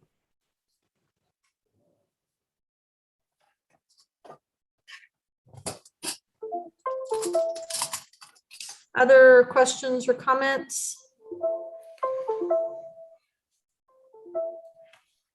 Okay, hearing none, we will move on to Talent Ready, and that's Alan's group. Alan, do you want me to continue to share my screen and move around? Do you have something of your own you'd like to share? No, I do not. I've got to get our similar document updated, which I will promise to have by the next meeting. So I think our group still needs to reach some conclusions, absolute conclusions, but we're pretty close. Some of the things that I'll mention here, there is clearly overlap, and Shelley, you and I should spend some time if you've already done work that we don't need to, that's great, or vice versa. Like apprenticeships, I don't want to go over some of the goals that we've already discussed today. When I say we, this larger group, but support additional funding to beef up the RA office, which Mike already mentioned that someone is hired, and I think there's a group of us that we'll be looking at to propose some even additional funding through the legislature in addition to the grant that's been received, and developing a promotion communication plan with the state's workforce centers that are helpful to promote those apprenticeships. There seems to be a gap of what's available, what's out there, the resources, even without the additional funding that's happening at the Department of Commerce, and then some of the knowledge and relationships those workforce centers have with their clients scattered all over the state. IRCs, obviously, you're working on some of that. I got what I guess I'd call somewhat of a static list of some of the IRC that we got from legislative research. I've not had a chance to do much of a critical review, but we obviously have a list that I don't send it around to everyone, but the IRCs from Comptiva, which there's quite a few of the specific attainments, but the specific areas. What idea we had, which I don't know how practical it is, but it's something we should discuss, is convening a meeting of all the entities that award IRCs in Kansas. And that may be too many. There may be a way to hone that down because obviously the community college, tech colleges are doing it. So we have representatives of them. But I think, Dr. Lane, you'd mentioned like NC3 and Comptiva. Well, who else? And there are other entities that even company specific for their particular employees, but that yet those skills are transferable. I don't know why this is coming to mind. Maybe Johnson Controls and HVAC. Johnson Controls has a very large presence in Wichita. Also, promoting ACT work keys in work-ready communities. That is an ongoing conversation. I believe our entire committee believes the state could do and should do a better job of that. I'm not sure why there's that gap. That's going to take some more conversation. Some of the gap is the private sector maybe not understanding or not seeing the needs or don't see the value of it. But I think Kansas slowly but surely is gaining more companies and entities that are doing the ACT work keys And then I think we have a couple more work ready communities. I'm going to skip over attaining highest education workforce because that's the call we'll have Friday and then be able to come back. One thing that came up, I think it was partly through the KSDE's Kansas, and this is something we've all heard anecdotally, and I've seen it in our Kansas Chamber polls, is the need to increase, improve, and address the soft skill issue. Not sure if that should be formalized. It's something I frankly need to talk to educators like Blake and Randy and you, Shelley, and those that are part of the education oversight committees. And I've yet to find a definition of soft skills. Obviously, the standard almost cliche is, well, just showing up on time. But also this gets to some of the ACT work keys, some of the things they test on being able to analyze and communicate and play well with others. I don't want to complicate all the things we're doing, but I don't think we can't ignore it. And the question would be, how do we incorporate it? And maybe as we get to whatever our legislative requests are going to be for Advantage Kansas, that may be something that we continue to evaluate and discuss. But having talked to large companies, small companies, trade unions, others, it's a challenge, and some are handling it in different ways, where at least there are a couple of trade unions that are having very specific training along with the other things they're doing on those very, very basic things. So I promise to have that document better filled out by the next time to share. I can email it around. And I guess one challenge is I hear you, Shelley, and some of the other things is, again, want to make sure that we're not doing too much overlap, because there's some natural overlap. Of course there is. And I feel like I'm missing a few things looking through my typed notes, but that's it kind of in a nutshell. So focused on really apprenticeships and IRCs, which are a little bit easier because all of them attaining a highest education workforce goals, and what's our timeline to reach those goals as a state. And we have some of those already. I think we need to go back and make sure that those kind of recheck that those are still practical and realistic, or maybe they're not aggressive enough. So I have some other things, but I think that's relevant. That's I think good enough for now to give folks a snapshot of what we're doing, and open to any and all ideas, questions, criticisms, or some suggestions.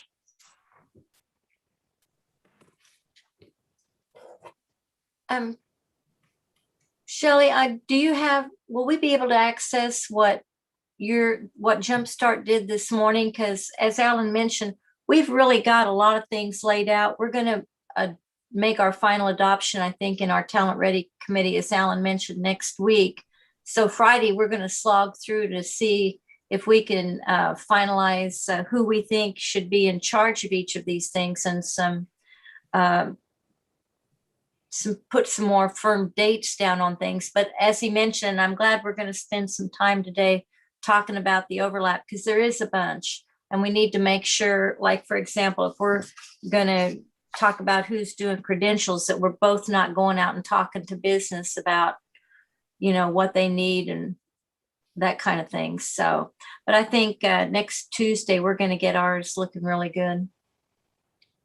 And Anne, if you'll give me a moment, I'll nab the link and put it in the chat to this document to make sure that, as I'm not sure if I just copy and paste what I have and put it in the link, I'm not sure that would be shareable, but I'll go back where I sent this out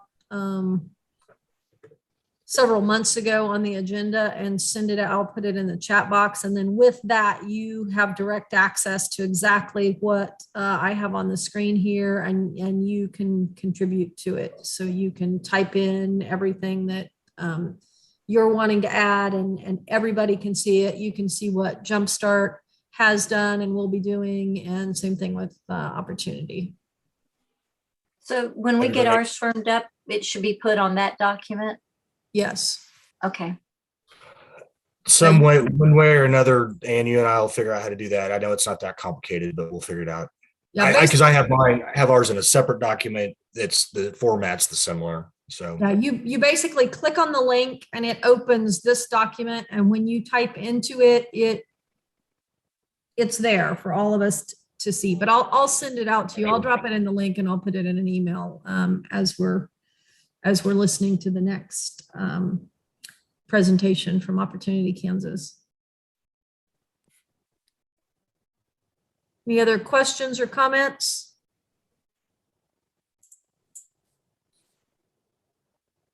All right, in that case, Opportunity Kansas, and same thing. Cindy, do you prefer just to share the screen yourself so that you can navigate it, or do you want me to attempt to scroll up and down for you? It's really up to you. If you feel like scrolling, that's cool with me, but if you would rather listen and take notes, I can put mine up there. I will defer to you then, and that way you can be in the driver's seat of the document, and that will free me up to take notes, as you said, and I'll also jump over here and get that link put in the chat. Okay, thank you very much. And you notice Trent put himself in the car, so I get to do this. Yes, that was very strategic on his part. I just want to also thank the Talent Ready Committee. You're having a great conversation, and it'll be really impactful when we get all of our ideas there. So thank you for your work, and you're going to see some overlap, I'm sure, with what we've done. So as Shelley mentioned, we thought it important to keep that goal in front of us. So the goal for our committee is best in the Midwest and beyond in business expansion, attraction, and retention. It's good to keep this in front of the group because we tend to want to go into the work that you all are charged to do sometimes because it's just so important that we have those links. But we have, let me just show you, we've got 3 big strategies, one of which is really designed to be a strategy for the whole group. So let me just go there. A comprehensive marketing plan. I heard you mention, Shelley, that you've got marketing and you're thinking about Higher Paths. So Kristen Brighton of Higher Paths, who's done Boston marketing, who developed Higher Paths, has been joining our committee to help us think out loud about how we have a robust communication and marketing plan. We are thinking about it specifically to the cross-sector skills, why these IT skills are the right ones.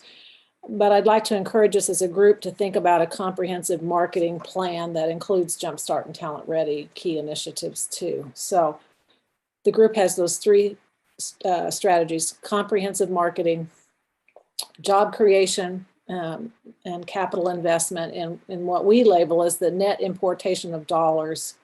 So as we've learned from Trent, that what that means is over 50% of the revenue from a given company comes back into the state. So those are the kinds of sectors that we're looking at. So job creation and capital investment in those industries, sectors. And then the third is to accelerate the talent pipeline in cross-sector skills.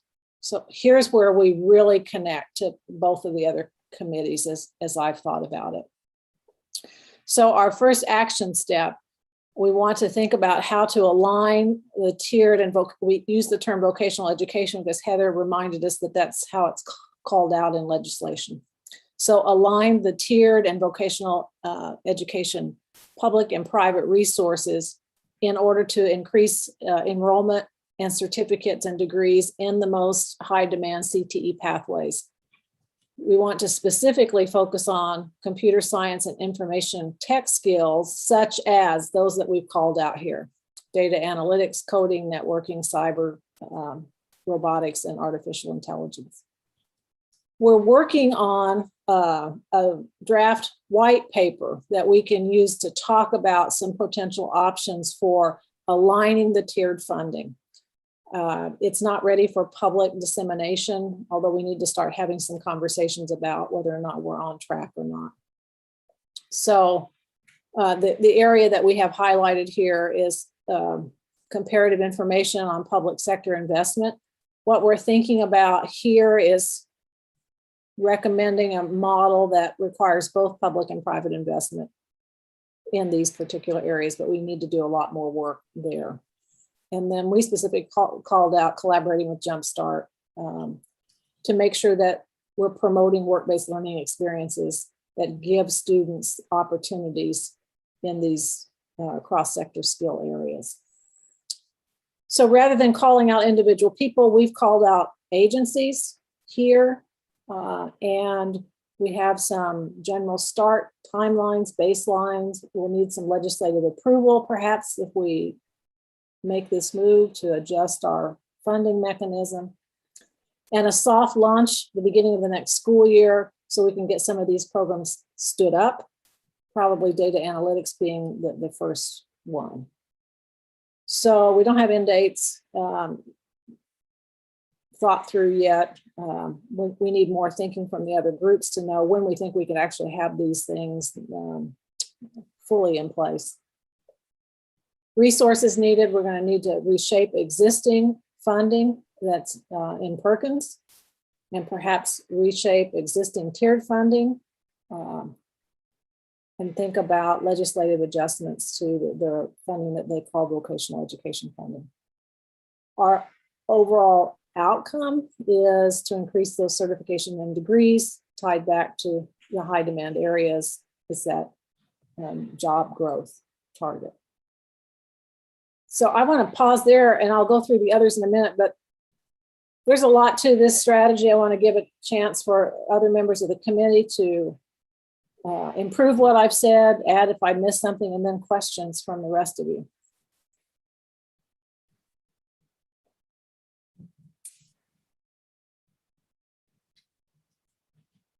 Cindy, thank you for all of the work and detail that your group has put in. Your group has and everything that you've done has certainly spurred ideas, I know, in Jumpstart as we've looked at what you have been doing.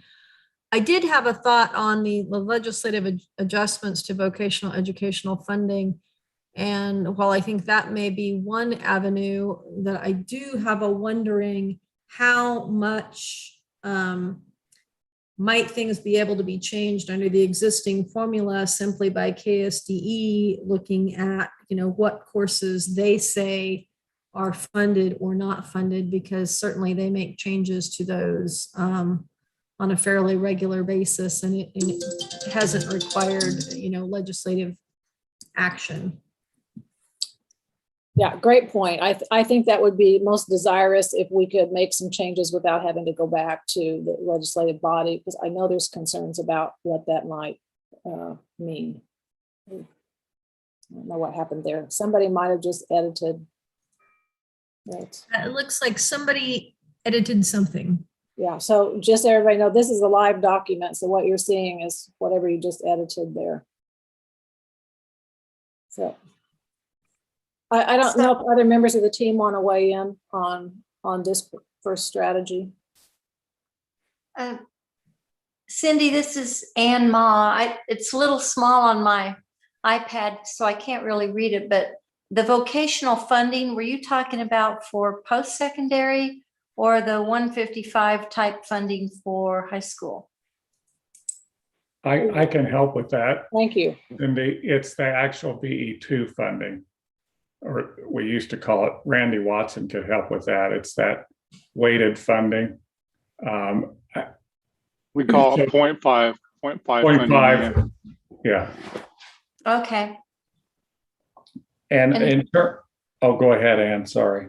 Well, did you have, maybe I can just talk to you about it offline. What specifically were you thinking about asking them to change?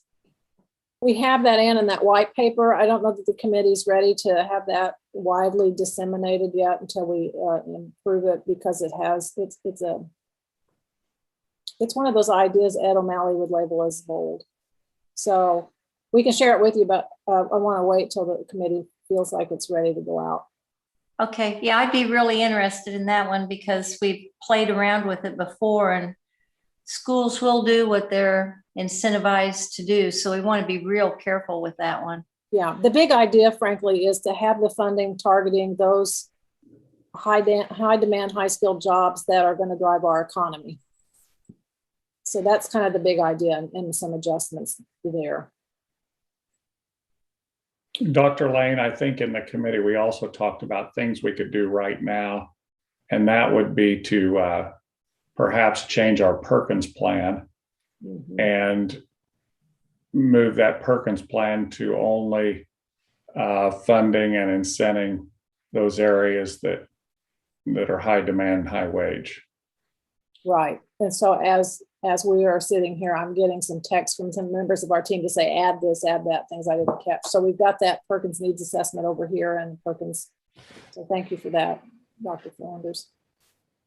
Okay, so let me just go now to under the same strategy, action steps here. The second one was finding a way to have free or reduced cost training leading to certificates, targeting those industry cross-sector skills.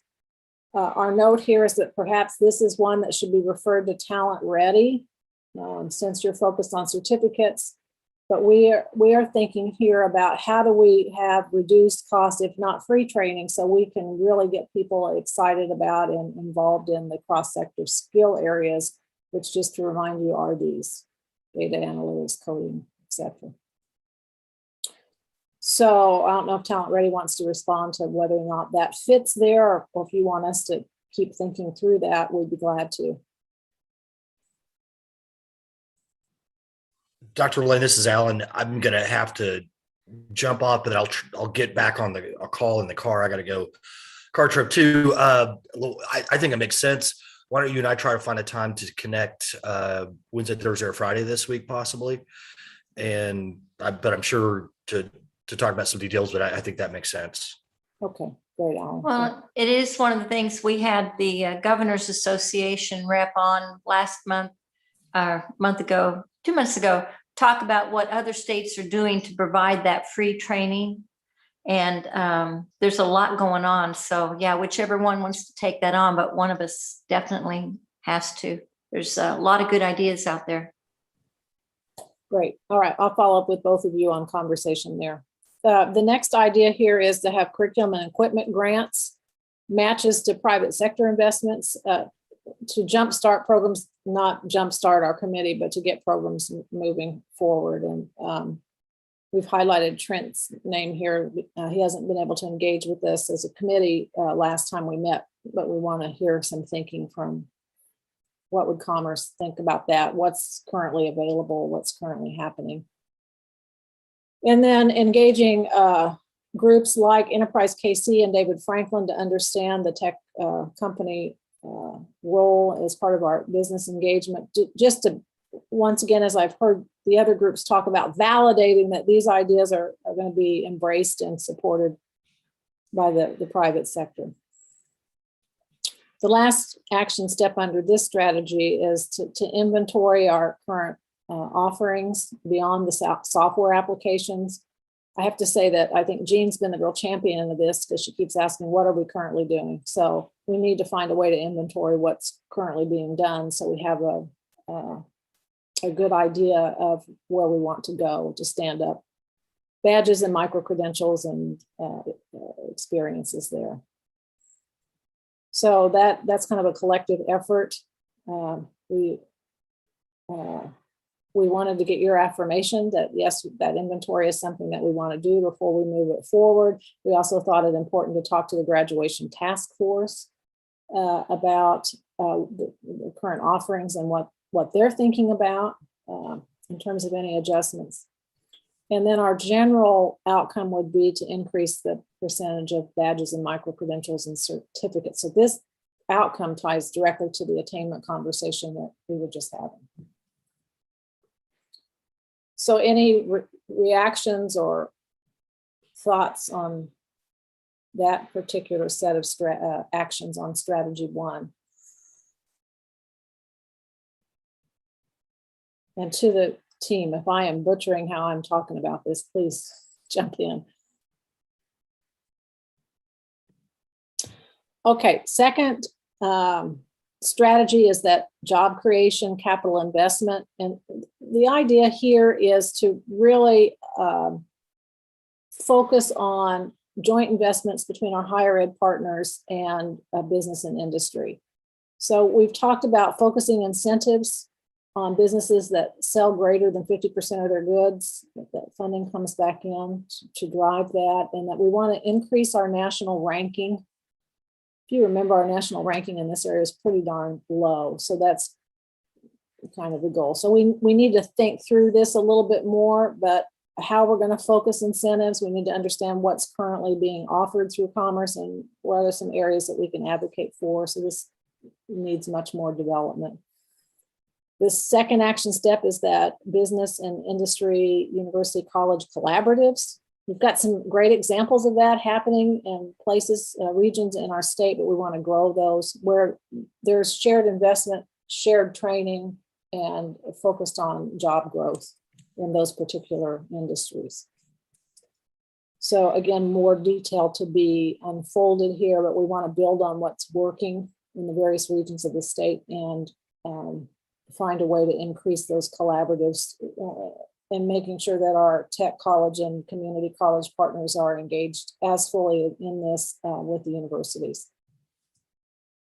And then I think it's the last action step here, and this strategy is identifying some grants for small businesses in areas that would promote the computer science and information tech and help us grow jobs in that area. So lots more detail to develop there. So those are our three big strategies. I already mentioned the marketing one, which I think could be an umbrella strategy for if the group wants for all three committees. We're making progress, but we still have quite a bit to do, and are planning to meet again on Friday morning, but really would like to hear guidance, feedback from the entire committee.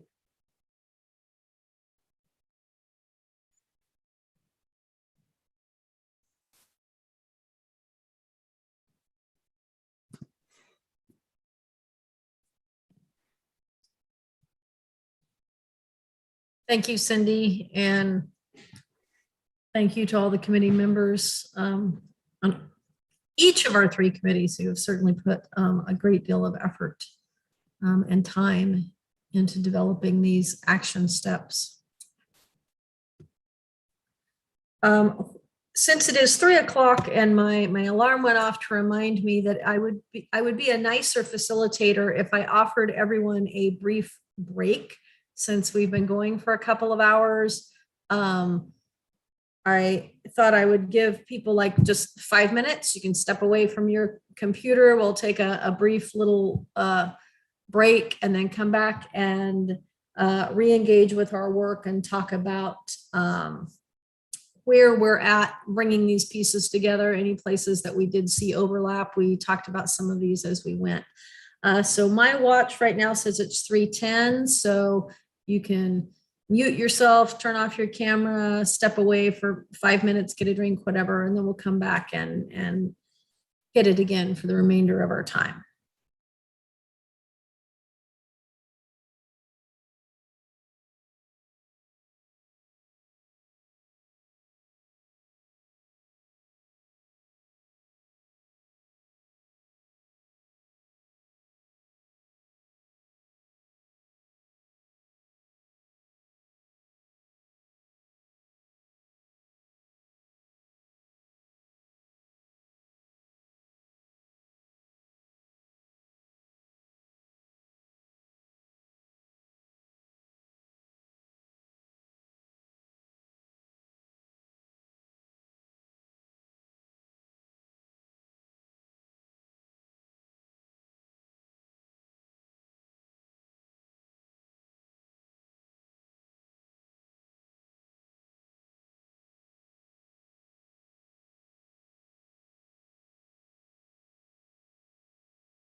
All right, everybody.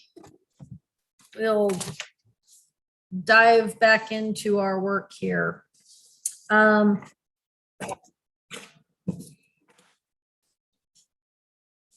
what I wanted to do then was talk about those, just those ideas that I had put up in the chat, which really is what connections are we seeing here? Is there anything that needs to be made more explicit where there's a connection? Are there any gaps that you notice in our plan that when you put the three parts together that something's just missing, something is hanging out there? What do we still need to do to pull this together so it's a unified whole when we look at all the pieces together? And would it be helpful for me to put the document back up to scroll through it, because I can sure I see some head nods. I will do that.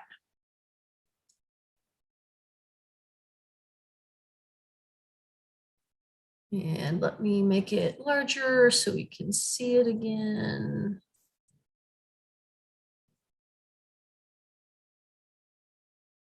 Okay.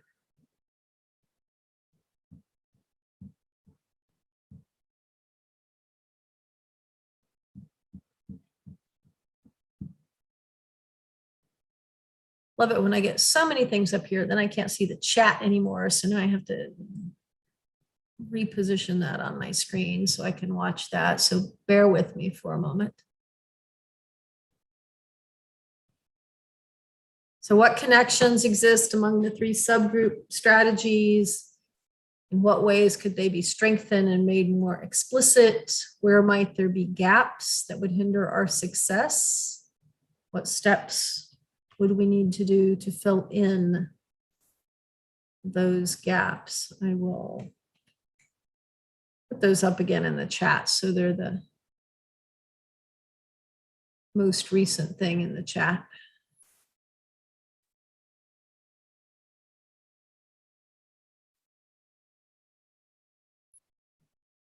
And I can scroll to whatever place in the document anybody would like to look at.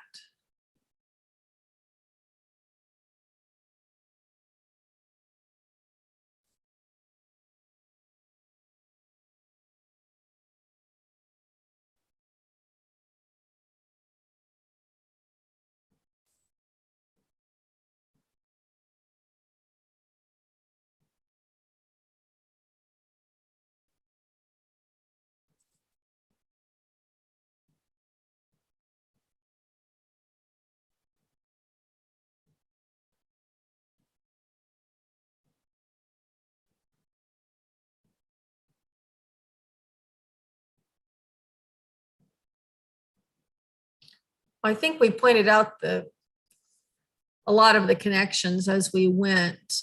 Do you think there's any gaps? Is there anything that you believe should be in the plan of another group that you would say, have you thought about this? This seems to be missing.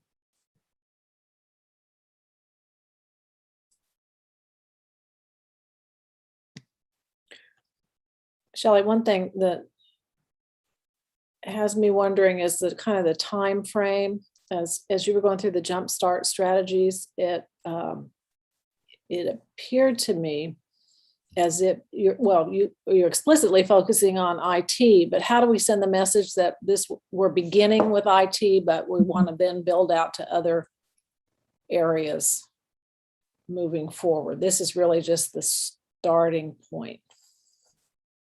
That maybe that's not a gap, but it's just something that crossed my mind earlier.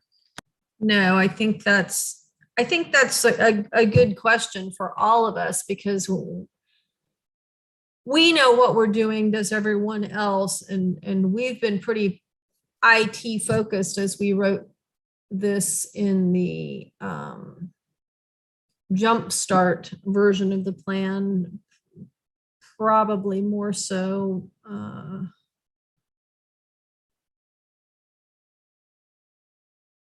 We've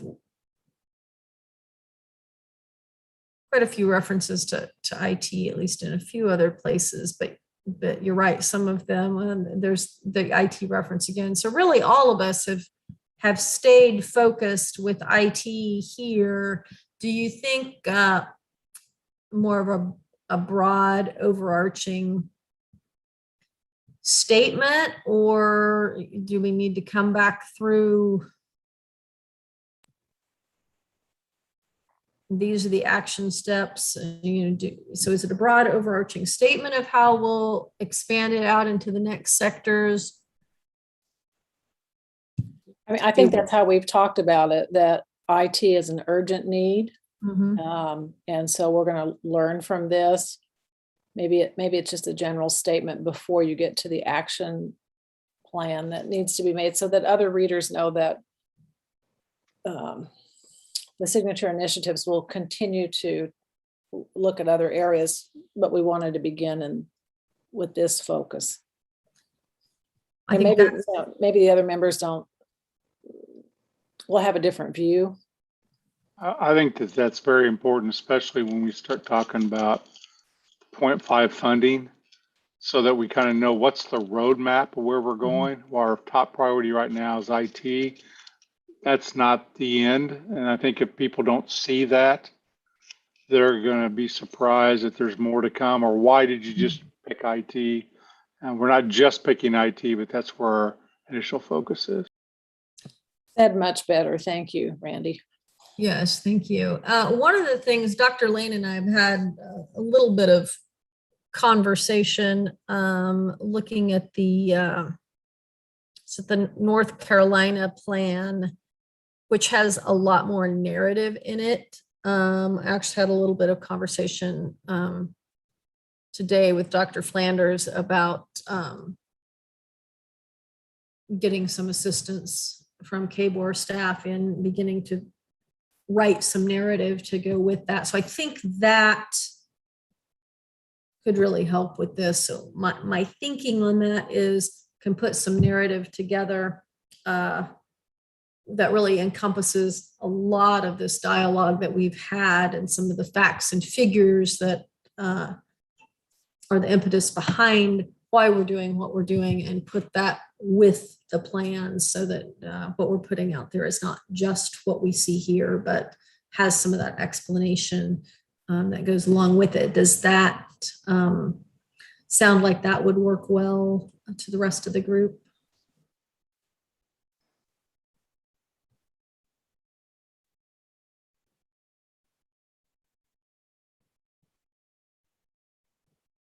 Well, I think that might be the way to capture it, merging all the documents in a way that is cohesive to the reader, so they know, as Randy said, this is the beginning.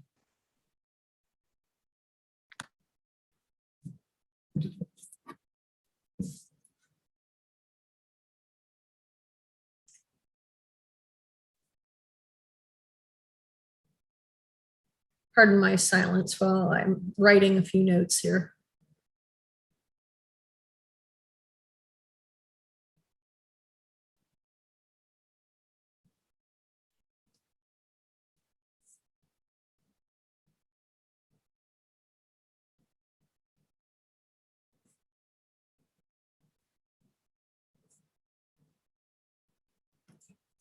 Okay.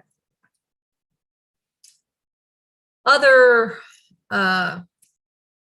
gaps or wonderings about where we go next? And you mentioned a timeline, so this is probably as good a place as any to insert this.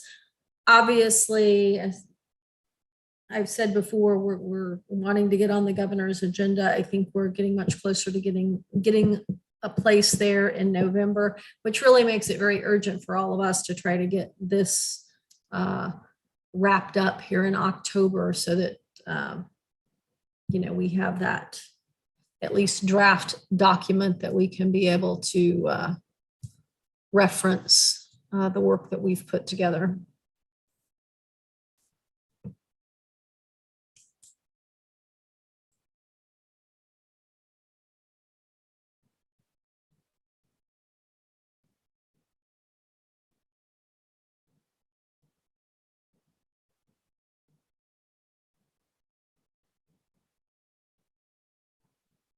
Any other thoughts or wonderings?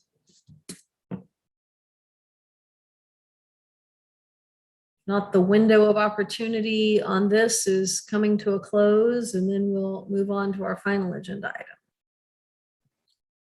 I guess the Opportunity Kansas group had a couple of handoffs we wanted to make. So I guess I would ask if there's any objection to those. I think Ann and Alan said makes sense to move that. I have to go back and find the specific one to the Talent Ready group. I think it was the free and reduced cost certifications. But there was another area that we referenced, Jumpstart. Keep going down, Shelley. It's in the opportunity groups. Here. I mean, it's really not a handoff, I guess, it's a collaboration. Yeah. So we might think about how do we do that. So Ann and Alan, am I ready that this particular strategy can be moved to your section? Okay. So with the Jumpstart, this wouldn't so much be moving it as it is just having some additional conversation about, so what does this look like as it comes together? Right. So maybe the Opportunity Kansas group can get a little more refined in our ideas, and then we can have a cross-committee conversation about it. I think that would be a good idea. Then we could just meet together and. All right, thank you for that. Because we're definitely talking about a lot of those same things there, that those high demand pathways and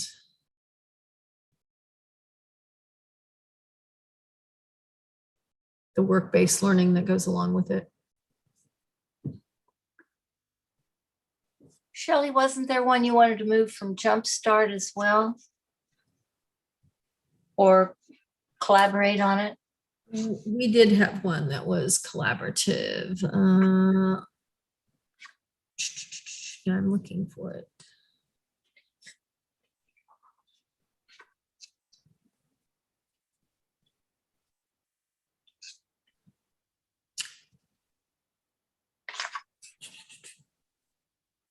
It was this one.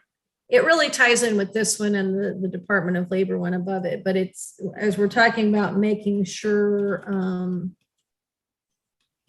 that business and industry really is finding value in those things, then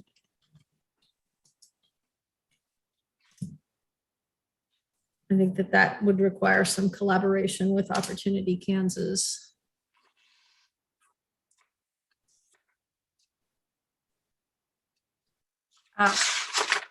If that makes sense.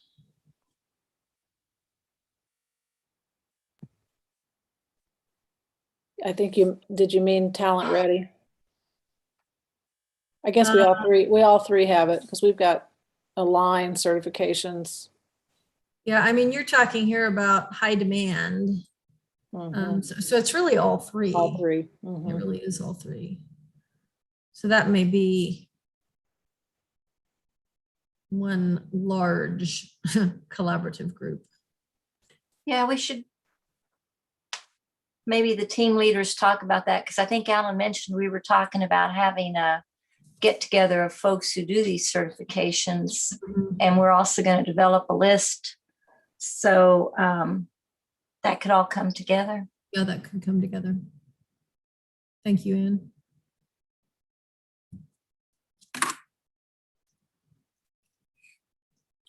I'm wondering, Shelley, since you are really pushing us to have this done by the end of October, what we need to be thinking about in terms of these big idea implementation cycles that will impact the start and end dates. So any changes, so Randy and Blake and Matt can help us understand lead time in order to make any big shifts. What should we be thinking about? 6 months, a year? I think if we change the Perkins grant criteria today, we ought to give institutions until the fall of next year to adjust to that. I think, but Commissioner Watson might have a different idea on that. think I just really need to study that. I'd like to move fast, but you're talking about a huge shift in personnel possibly.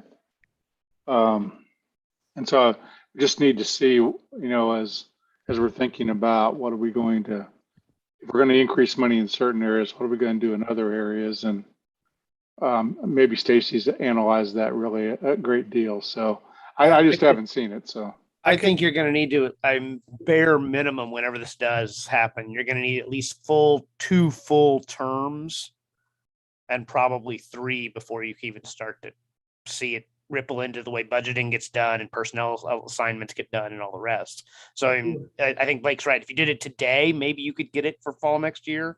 But if this doesn't show up until December, January, you're pushing already into at least the following spring, if not the fall after that.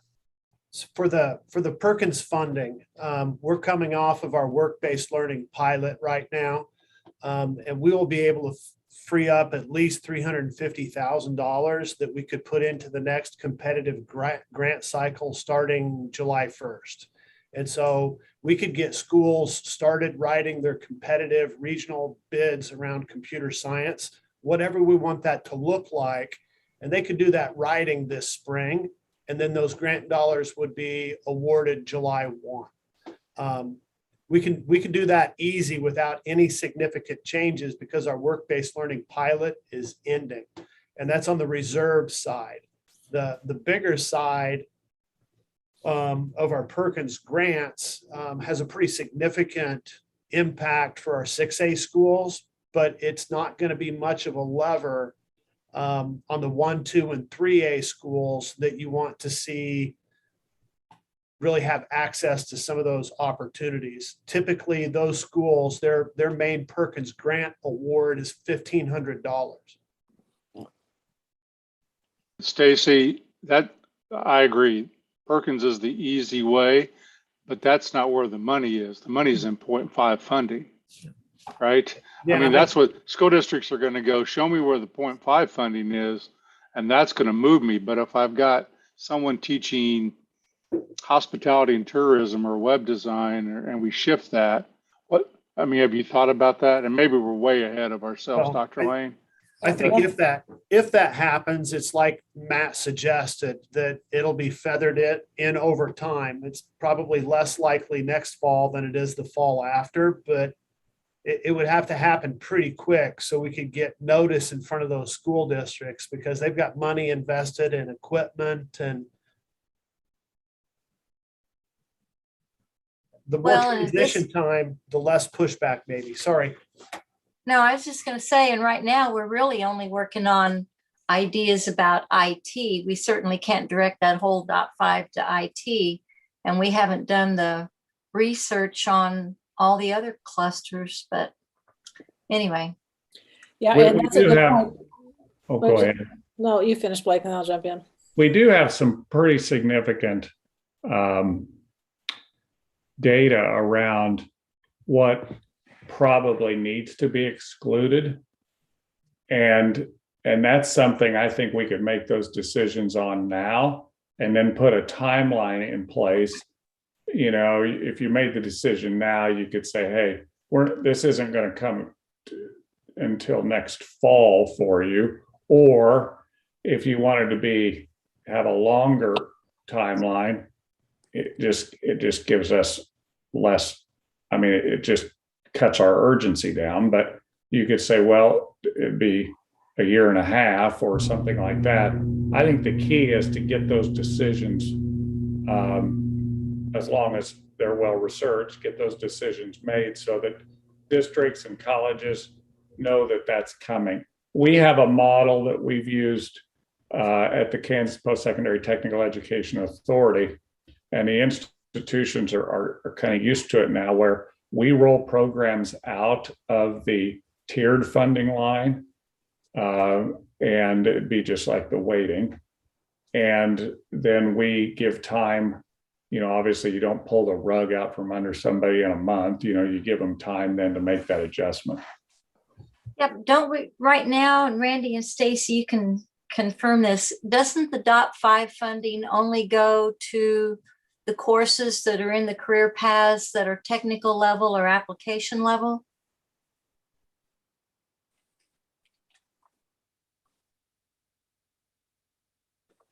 You are correct. Okay, so if we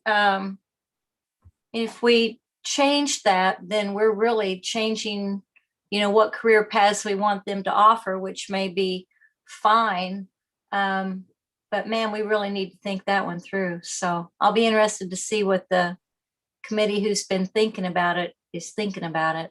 I think as we see whatever Ann, we talked about when we were looking at the sectors within the regions, and this was before we were really talking about really trying to move Kansas as number one.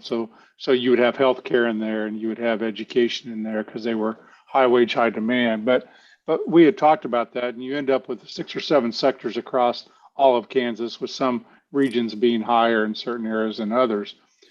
But if you move quickly on this is where we're headed, and then you could move fairly quickly on Perkins funding because of that timing, what your lag funding would be in terms of implementation would be the 0.5 is the way I'd see it. It wouldn't be quite as quick probably in what you could do. Well, it follows the career paths though. So like, let's say this summer, we approved a whole bunch of career paths on the KACCTE committee. Those won't be in place until a year from this fall. Those career paths. So it takes a while. Yeah, so that's why this timeline conversation is, we've got to be really thoughtful about that. And Blake already put this in the chat, and your comment about IT, we're not thinking for that particular action step only IT. We were thinking of tying it to the high demand, high skilled, high need areas. So Well, broader I thought impact. we did that anyway, though. I thought the career paths were supposed to be based on high demand, high wage, high tech skills, or they didn't make the list to begin with. Well, I think theoretically they're supposed to be, but we've heard the stories about, but we have all these students who are, not enrolled in the teacher ed pathway, and instead they're enrolled in hospitality and tourism, which is not high wage, high demand in Kansas, but it's funded. Right, so that kind of circles back to my earlier comment about the Department of Labor data and my wondering about how it aligns with framework for growth, because we want to make sure that when we make these decisions that we know which data point we're using.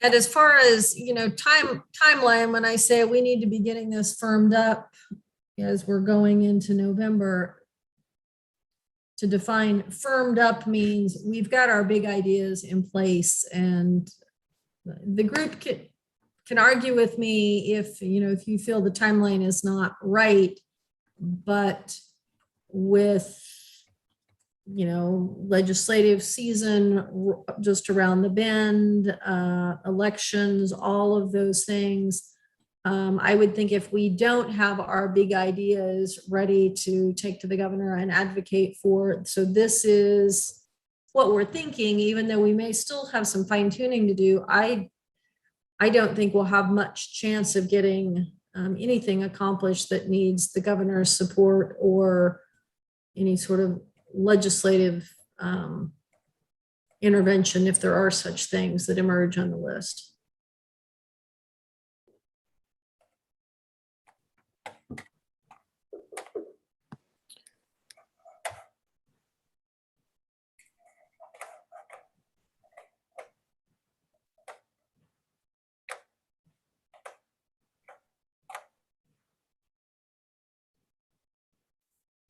I'm interpreting silence as agreement, and that's usually a bad thing to do.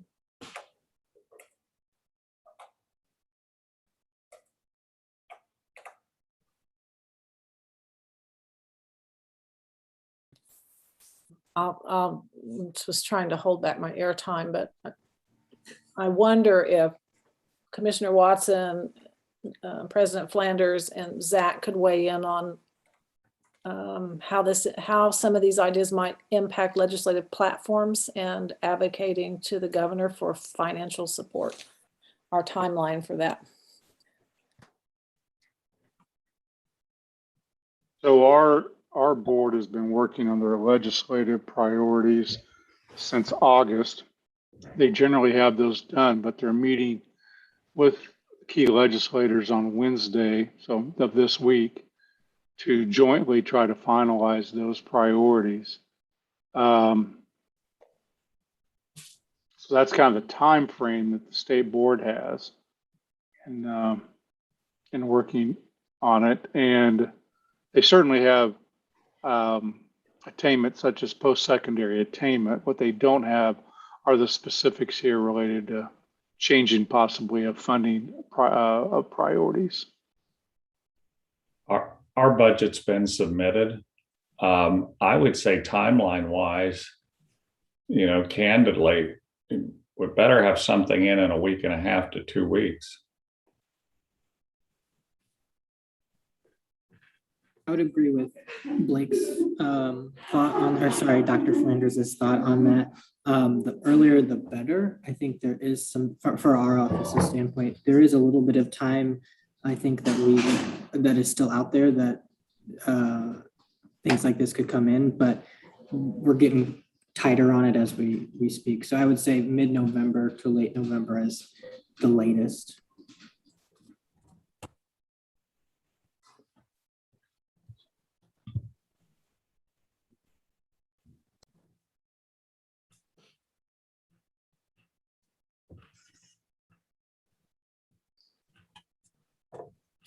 Thank you.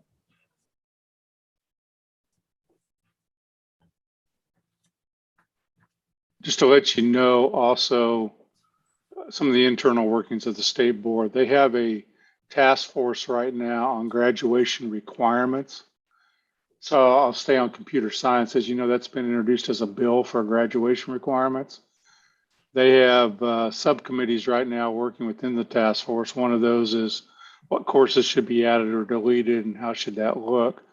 They're to have their work ready to take out to the field by January, then bring back the task force with a recommendation to the state board in May to impact graduation requirements starting in the fall of 2021 for the class of, 2022 for the class of 2026, because you can't change those for incoming students. In that right now, and it's early discussion, is broadening the definition of whether it's English, science, computer science to X amount of credits in STEM, if you would. So I only mention that because I'm trying to always think about how we bring all these things together that makes sense for people. But that's the early discussion, is to have which computer science would fit in, but not maybe necessarily a computer science requirement or an additional math or science, but allow people more credits, but they can pick and choose within the STEM broad definition. And I don't know if that raises more questions about where we may be headed with Advantage Kansas. So we've got this work. We've got a bill introduced already by a House Ed chair, and we've got graduation task force, and they all have some work being done around computer science.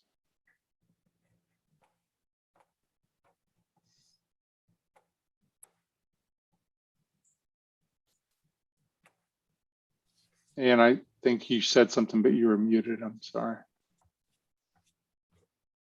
Nope, we're having puppy talk here. The joys of working from home. All of a sudden I had duty.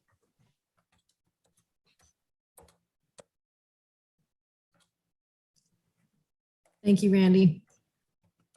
So it sounds like the timeline needs to be, we keep pushing ahead to get our document, our big ideas as solid as we can by the end of this month.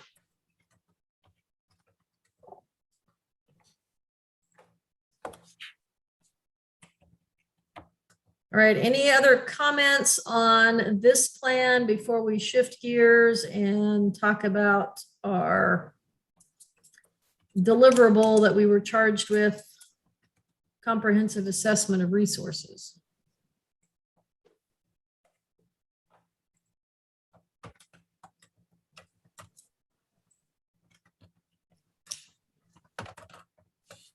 All right, then we'll move on to that last item on the agenda, which is in the executive order that created AKCC, said we were to conduct a comprehensive assessment of and recommend targeted improvements in the use of state and federal resources tied to workforce development, education, and training. Obviously, we are making some recommendation of a few things here in this plan, but we've not truly done the comprehensive assessment of the recommended targeted improvements. This is something when we started out, we were going to move forward with that, do a data request along those lines, decided to maybe hold off and get started with this work.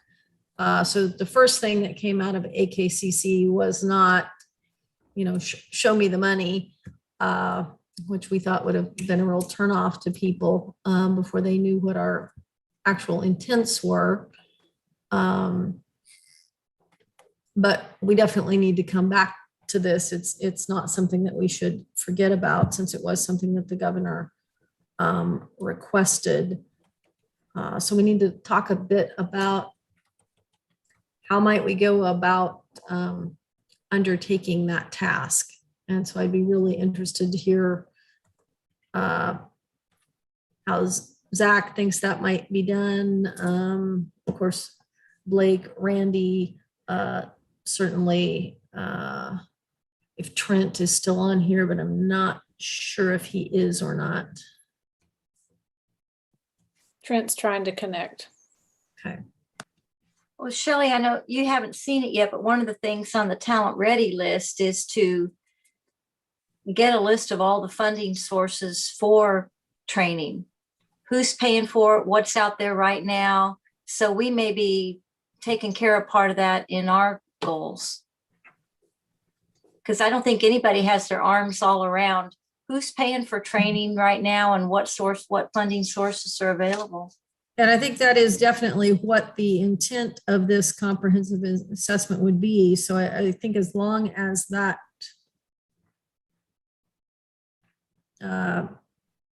inquiry was broad enough, I think that does cover it. But how do we get started with that? I think some of the agencies already know. I mean, I think Blake probably has folks who know, what all the universities and colleges are doing, but we need, and the chamber, maybe Alan has some contacts on, we have employers, we have private industry, we have unions, we have public and private institutions. We just need to get that broad list of where we think it's being done or know it's being done, and then go find out what they're putting into it and what's available. Because that was going to kind of lead us to, should we be doing some of the things that other states are doing where they're providing this training free, as a coming out of COVID strategy. And so they're actually using CARES funds too to do it, ARPA, whatever.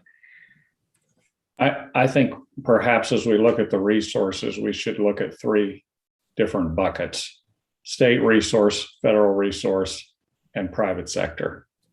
And it really won't be that difficult to identify the state resource.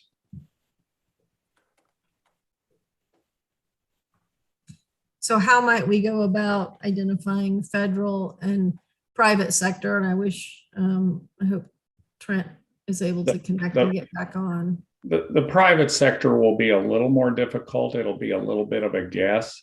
There's entities that have estimated that, what private sector is paying. But the federal resource, we know the workforce grants that come into the state of Kansas. We know about WIOA. We know about the federal Perkins grant. We pretty much, then there's, obviously the TANF funding. And, then you've got all of the, the high school funding. Randy's group or Commissioner Watson's group will know exactly that, and we'll know the higher ed side. I'm just telling you, we can find little places where we may have missed, but you'll be able to identify those larger pots of resources pretty quickly. We also, have scholarship dollars that are state financed. And so how are we using those right now? Many of those do not have, they're given to need-based students without any criteria in terms of what degree path they need to pursue. So is that something that this group wants to make a recommendation on? I don't know. I'm just saying that I know the commissioner and myself can identify those education resources pretty quickly. Commerce can identify those federal and state resources that are used for training. They have KIT and KER and those programs. I think we can get to a number pretty quickly. So do you think it's, go ahead, Dr. Let's Lane. say, I recall earlier, we thought that legislative research could be helpful in this arena. I don't know. They can be. We approach them at all, but that might be a way to advance this, to pull it all together. Mhm. They can be. We could also, because they'll also determine, we have local taxing funding that would be used for this kind of activity too. We have it through community college. Randy Watson, I think you have it in each district. And so, we can identify those buckets. So if it's going to be fairly easy to get our hands on, and we can. I'm not saying it's easy. I'm No. saying it's easier Awesome. than some of this other work on hunting credentials. And I'm just saying you get to a relatively a number that's not going to move a lot. And again, you can't, in my view, you can't say, well, we have to get everything before we move forward. I think we can get most of this funding pretty quickly. So would it make sense then, easy may not be the right word, but if it's not incredibly difficult to pull this together, then do we start with letting Alan and Ann's group, since they already have it as part of that, put the list together and maybe share that out? We look it over, add anything if it needs, and then go forth with them gathering it up, especially since Alan has been pretty instrumental in being able to move things forward with legislative data request for us. I applaud them, and Anne, if you want to take the lead, that'd be wonderful. But I wonder about the mechanisms for getting all that data. Yeah, how do we do that in a way that's most effective? And how do we make a request to legislative research? Well, we just asked them, but why don't I'll put that on our list of things we're going to slog through on Friday, because Blake will be there and Stacy will be there. And so we can figure that out. But I think you're right. We make a starting list, and as people know of other things, we can expand it. And it won't be, like Blake said, easy, but I think we can get this one done. I do think we need to maybe focus on the state funding first. Now, the federal funding we can guide to, obviously through WIOA and through Perkins, but the state funding is what, so there's a local ad valorem that goes to school districts and to community colleges. It's going to be harder to target that funding. That goes under those boards of trustees. So I think if our focus is on directing just the state dollars, those other dollars, it's interesting for context to have those, because if something's not funded by the state, it can always be funded through other streams if an area really wants it. But the state funding is, I think, is what the group's going to have a little more influence over, perhaps.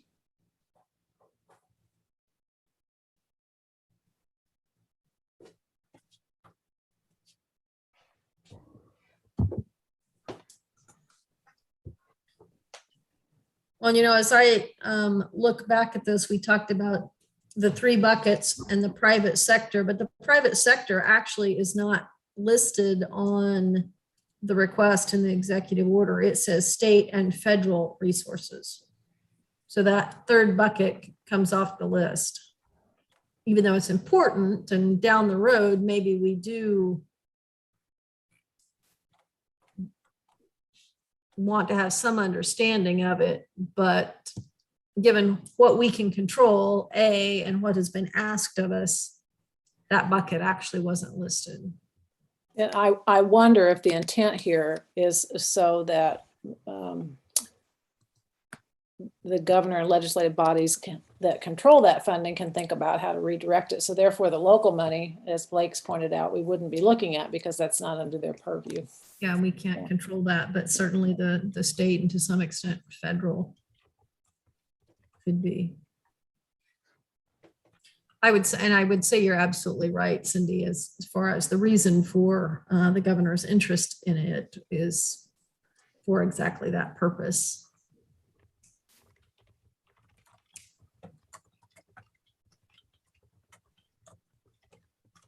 And I think it's to help us with our work. And so, we have some awareness of these funds. We've been talking about a number of them that we've already seen could be levers, were used as levers.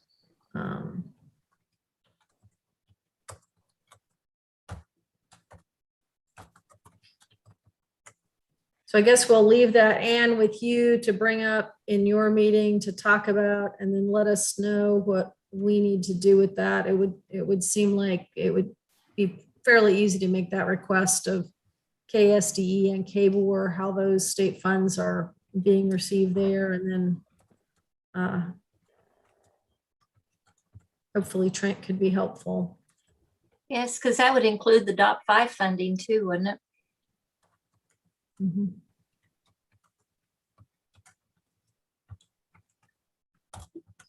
Workforce development, education and training. I would absolutely say that it's the 0.5 funding at the K-12 level, the Excel and CTE funding at KBOR level.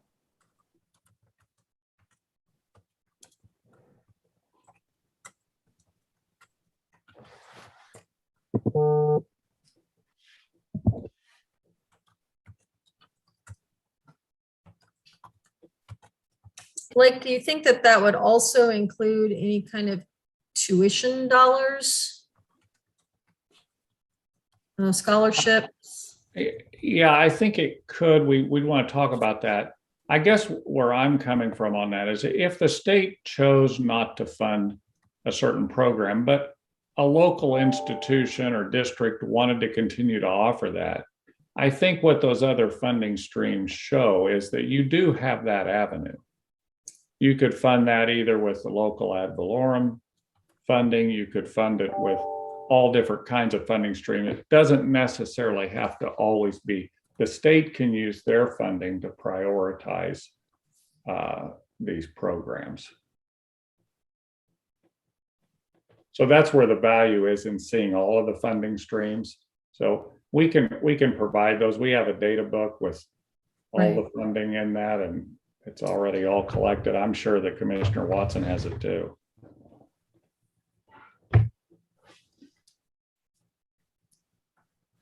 And it's tied to program. Is that right, Dr. Flanders? So we can see how it's being expended, not just what's allocated, but how it's being used.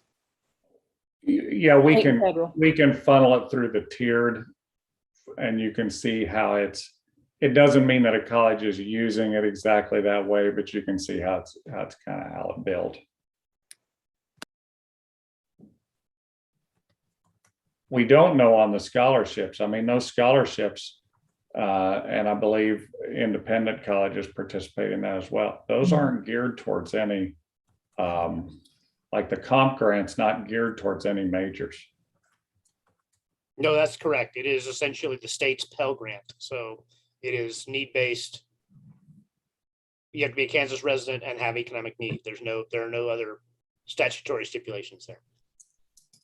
But that is useful information to know that we have this much money for Right. education that has no parameters to it, just higher ed. I mean, and that's true, Blake, probably for almost all of the, like the National Guard scholarship doesn't have a programmatic tie to it. The state merit scholarship doesn't have one either. Right.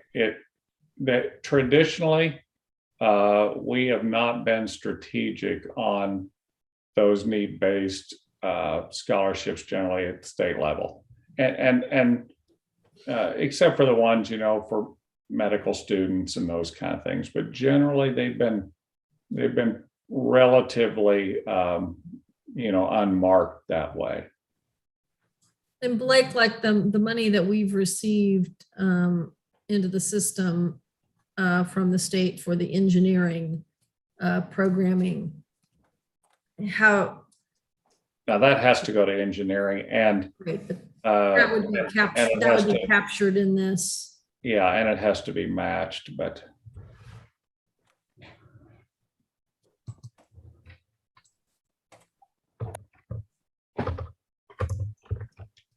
I think part of the challenge there is, as Blake, you've said many times, we're a low aid state as a whole. We're last. Yeah, we're Yeah, right behind. We're almost last. So the magnitude of that tool is more limited than it might be somewhere else. Yeah, it's not going to be a big steering wheel, I can tell you. That's probably, to direct those dollars might be harder than it's worth. Actually, there might not be much economy there. So, but I apologize. I have to leave the call.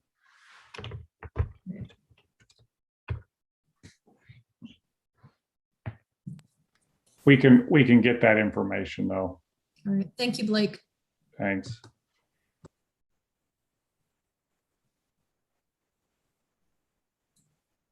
All right, well, we'll start to move that forward through the Talent Ready Committee, and then you can let us know what else you are finding that you need from us.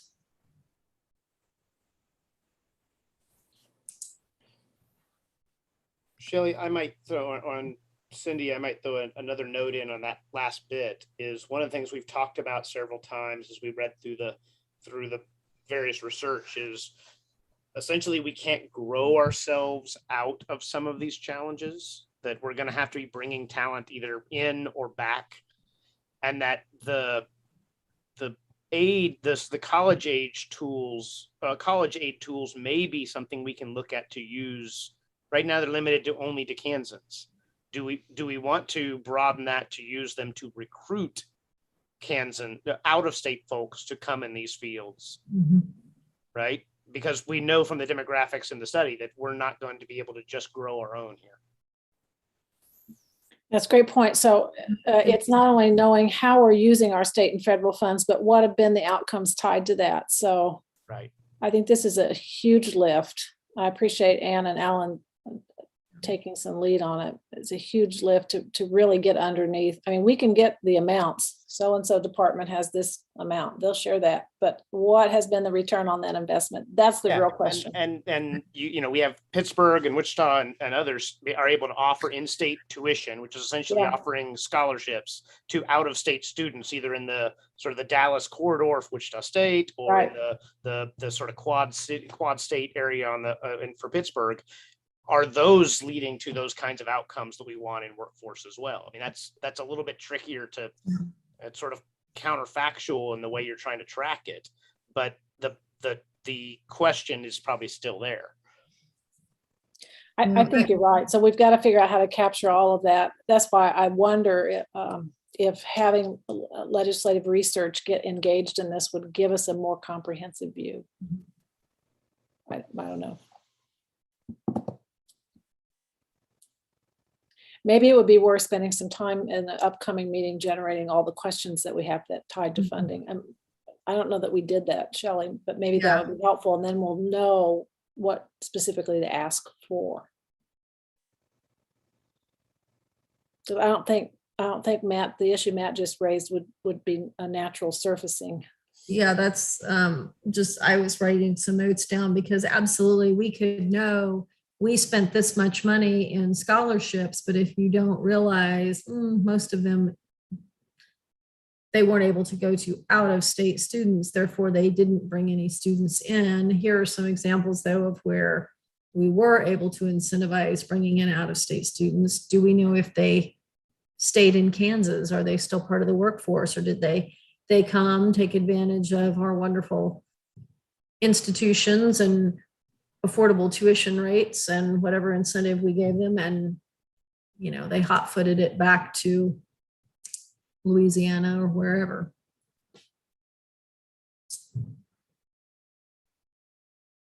But I like that. So Anne, I think if you guys right now work on coming up of the list of, okay, here are funding sources that we'll need to inquire about.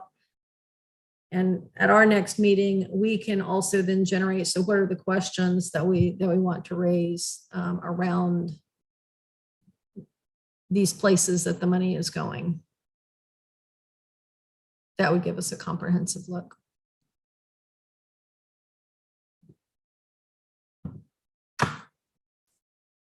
All right, well, it is after 4 o'clock and I think our brains are tired. So I know mine is. So everybody, thank you for the wonderful discussion. Thanks for all the hard work. We are moving this forward. We're making some gains. We're so much further down the road than we were, back in, what was it, April, when we started on this odyssey. So thank you, everyone, and have a great rest of your evening. Bye, puppy dog.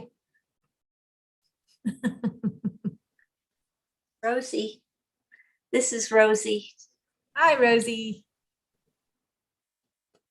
I should go out and then get the cat that's sunning herself on the deck outside and see what Rosie thinks of the cat. Our COVID rescue dogs. Yay. Well, have a good one. Bye-bye. Looks, have you been doing some traveling? Yes, we finally went somewhere. We went to Colonial Williamsburg and DC for about 2 weeks, Nice.